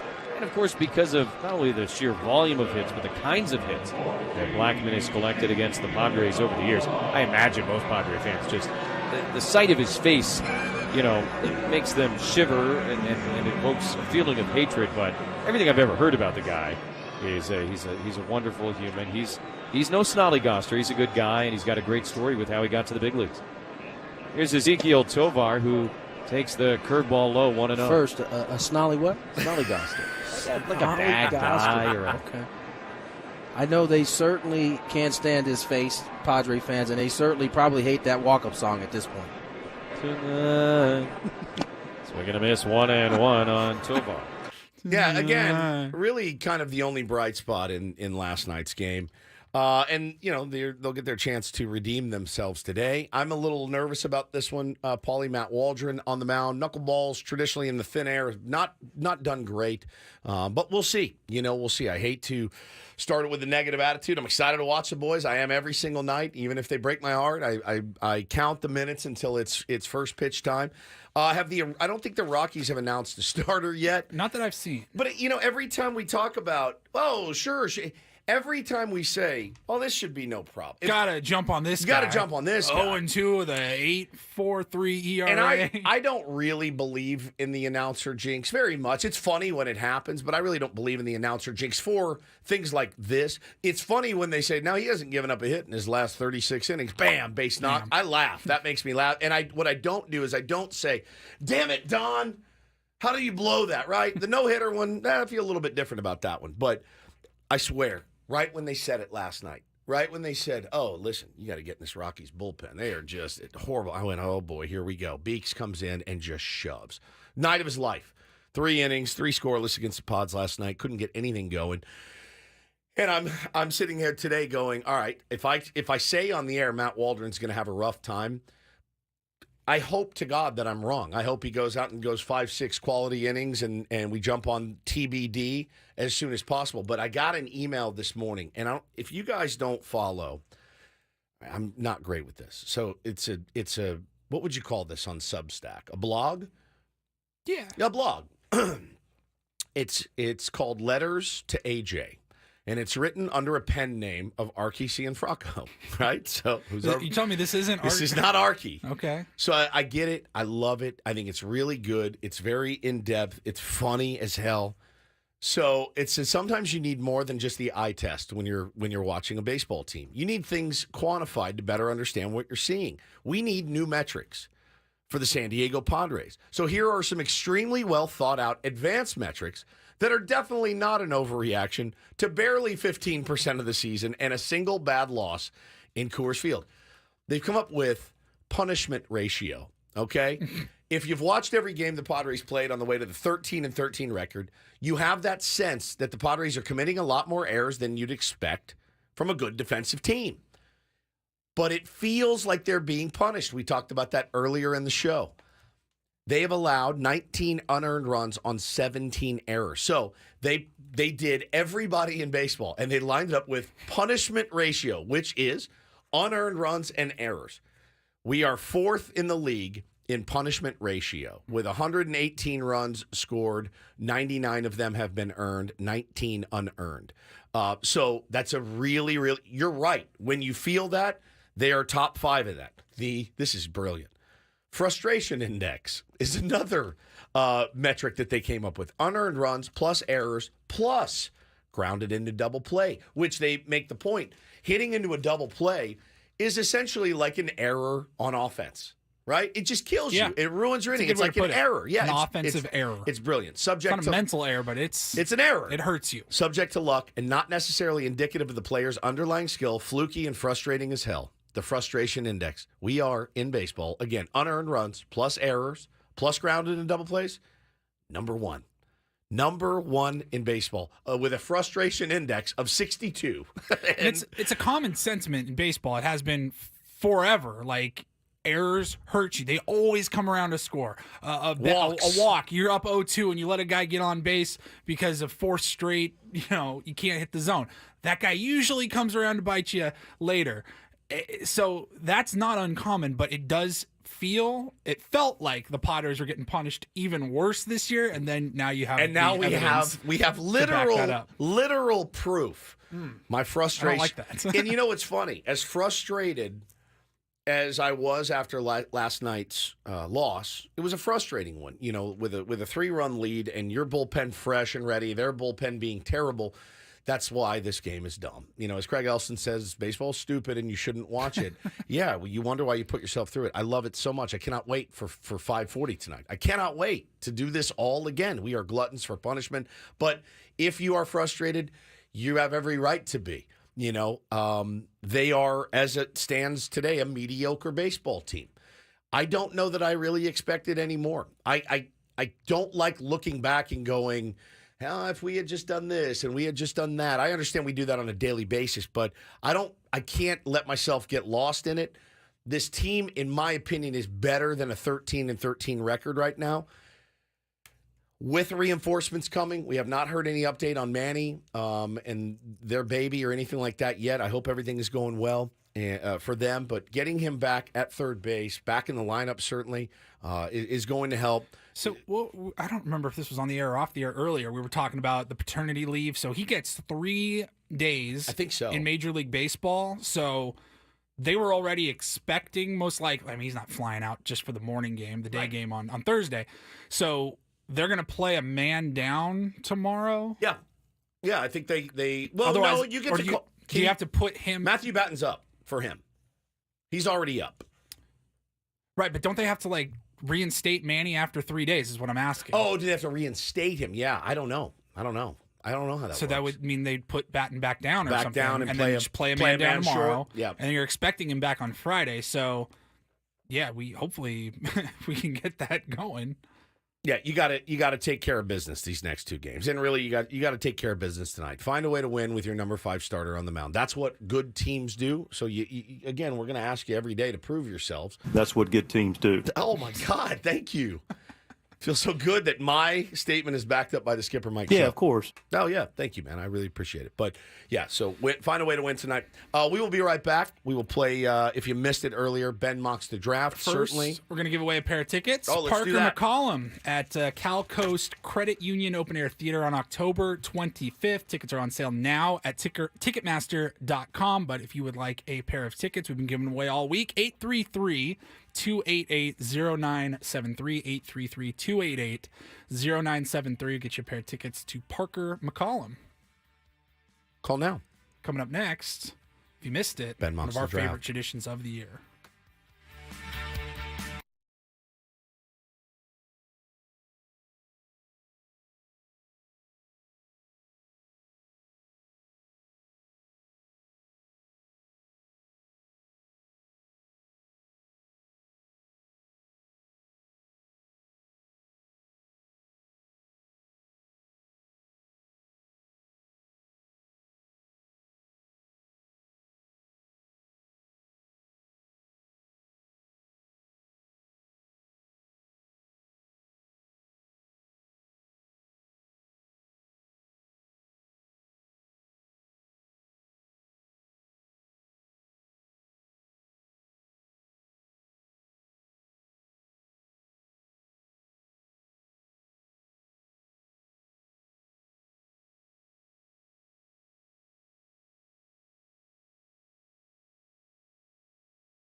Final segment of Ben and Woods today, 97.3 The Fan. Great to be here. Had a fun morning with you guys. It's always fun to be able to come in and talk to you and hear from you after a crushing loss in, what month are we in? April. Yeah, we're in April. Still in April. And we're already crushed by these losses. And, you know, I did see Paulie yesterday. It's interesting because I did retweet it. Somebody had done a cool graph about attendance so far in Major League Baseball. And the Padres were number one. Let me get this straight here. 2024 home game attendance. Percentage of stadium capacity, 100%. Every game is a sellout. Padres are number one in baseball. Number one, highest. The Braves right behind them. The Phillies behind them.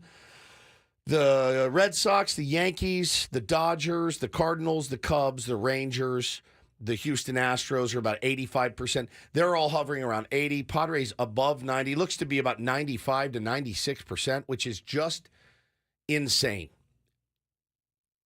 We are doing our part here in San Diego. Have been for a long time. Now. It is truly incredible. You can say small market. You can say whatever you want. The numbers don't lie. They never lie. You know, and to see that right now, and to know and feel and talk to so many people on a daily basis, man, that are crushed by an April loss. Is it a dumb reaction? No. Does it make a lot of sense? No. It doesn't make a lot of sense to be crushed by last night's game because we have a game today and they can redeem themselves and we can feel better about ourselves. I love that passion from this fan base. That passion, to be honest, is what has made us successful, right? Their passion about hearing about, talking about, even yelling at us for, the failures of the team. That's asses are going in the seats every single day because people in this town care about our baseball team. And you look through this graph right now and you see, how about the Baltimore Orioles? Oh, everything they do is so good. They won 100 games last year. 50%. 50%. Why isn't anybody going to watch those games? It doesn't make sense. How about a big market like New York? The Mets, 50%. The Twins were supposed to be, an up-and-comer, 50%.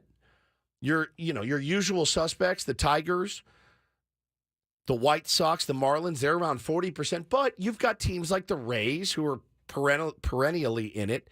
You've got teams like Kansas City Royals who are now like a really exciting team to watch. Nobody's going to watch them play. People are going to Petco Park. They want to see this team play. They want to see this team win. They want to see their superstars. So well done, Padres fans. I'm going to continue to praise you because you deserve it. Diamondbacks were in the World Series last year. They're hovering around 60%. The Brewers, we saw there was nobody at that ballpark. It's around 60%. And so, listen, man, keep that passion going. I'm never going to get mad at you if you get upset about losing a game in April. I'm just not going to because I feel the same way as you do. If you missed it earlier, it's literally our favorite day of the year when Ben mocks the draft. He's such a good sport. He works so hard on this. It's bad. It's the antithesis to sports radio. It is. It's bad, but it's so good. Check it out in case you missed it. Ben mocks the draft. Right after traffic. From the 97.3 The Fan Traffic Center, here's Kelly Danick. Traffic is sponsored by Valvoline Instant Drive the Oil Change, a 15-minute instant drive the oil change. Just a couple problems here. Crash on Northbound 163 before Mesa College. It's over to the right shoulder. And stalled vehicle on the Poinsettia on-ramp to Northbound 5. Valvoline Instant Oil Change is your drive-through oil change. It only takes 15 minutes, and you don't have to get out of your car. With all the rain lately, Valvoline is also offering replacement wiper blades for directions and discounts. Go to SoCalOilChange.com, SoCalOilChange.com. I'm Kelly Danick with Ben and Woods, San Diego's #1 sports station, 97.3 The Fan. The 2020 NFL Draft is now officially open. All right, it's the moment we've been waiting for all year long. I'm sick to my stomach, excited, nervous, the whole thing. So the rumors are flying. I can tell you that. There seems to be a lot of trade chatter a lot of activity early in the first round. Schefter's phone's just blowing up right now. Could go down, yeah. The text messages are flying fast and furious around the league at the moment. Everyone anticipating the most important mock draft of all. Maybe the best idea we've ever had, to be honest with you. I put this on the Mount Rushmore of Ben and Woods bits. I think this might be the worst one of all time. I really outdone myself. Bro, it'd be hard to top last year or the year before that. I know. Let's give it a shot. All right, let's start it. Let's start it off with the number one pick. The pick is in. With the first pick in the NFL draft, the Chicago Bears select Joe Alt, offensive tackle, Notre Dame. In a shocker, the Bears decide against taking a quarterback at number 1. Instead, Bears coach Matt Eberfluss says, quote, his team will run the keyboard offense. It's an option shift with Alt deleting the opposing defensive lineman to open up space and control and command the line of scrimmage and return the Bears to glory. It's actually beyond brilliant. I mean, that was beyond brilliant. Also, I love Joe Alt, so that was thought you'd like brilliant. me. I thought you'd like a Notre Damer there at number 1. What a shocker! Now listen, you've already just reeled me in. This is already a dub in my eyes. That's brilliant, Ben. We're off and running. We don't wait. 15 we don't need to wait minutes. 15 minutes for the next pick. The picks are already in.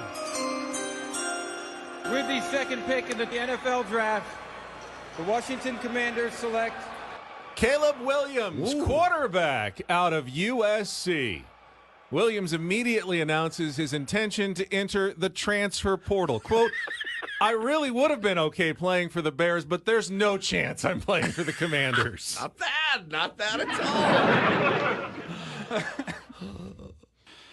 all.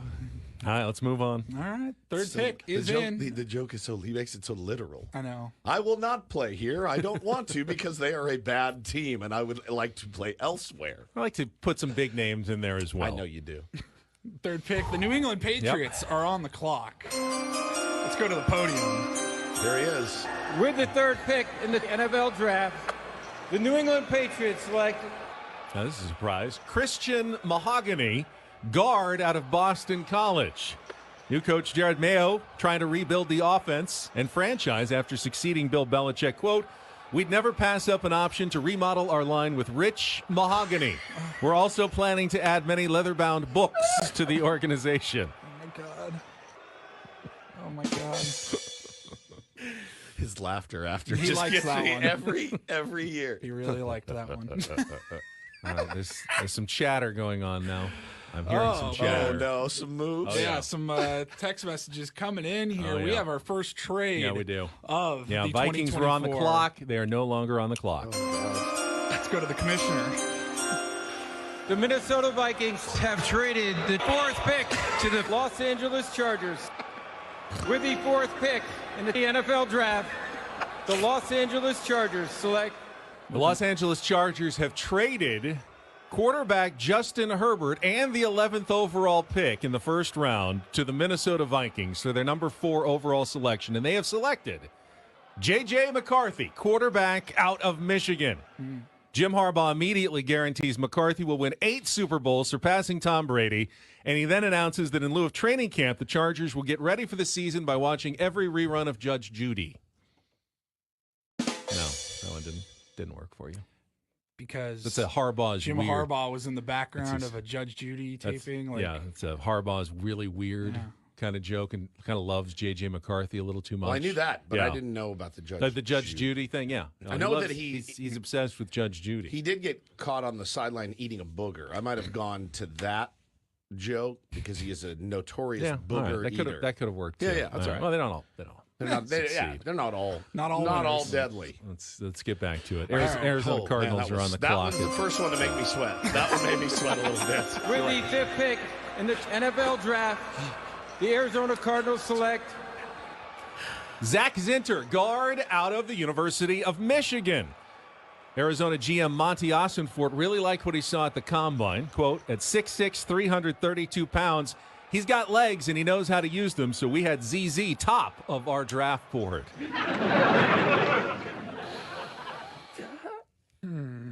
It's getting worse. Yeah. It's not bad. No? ZZ top, huh?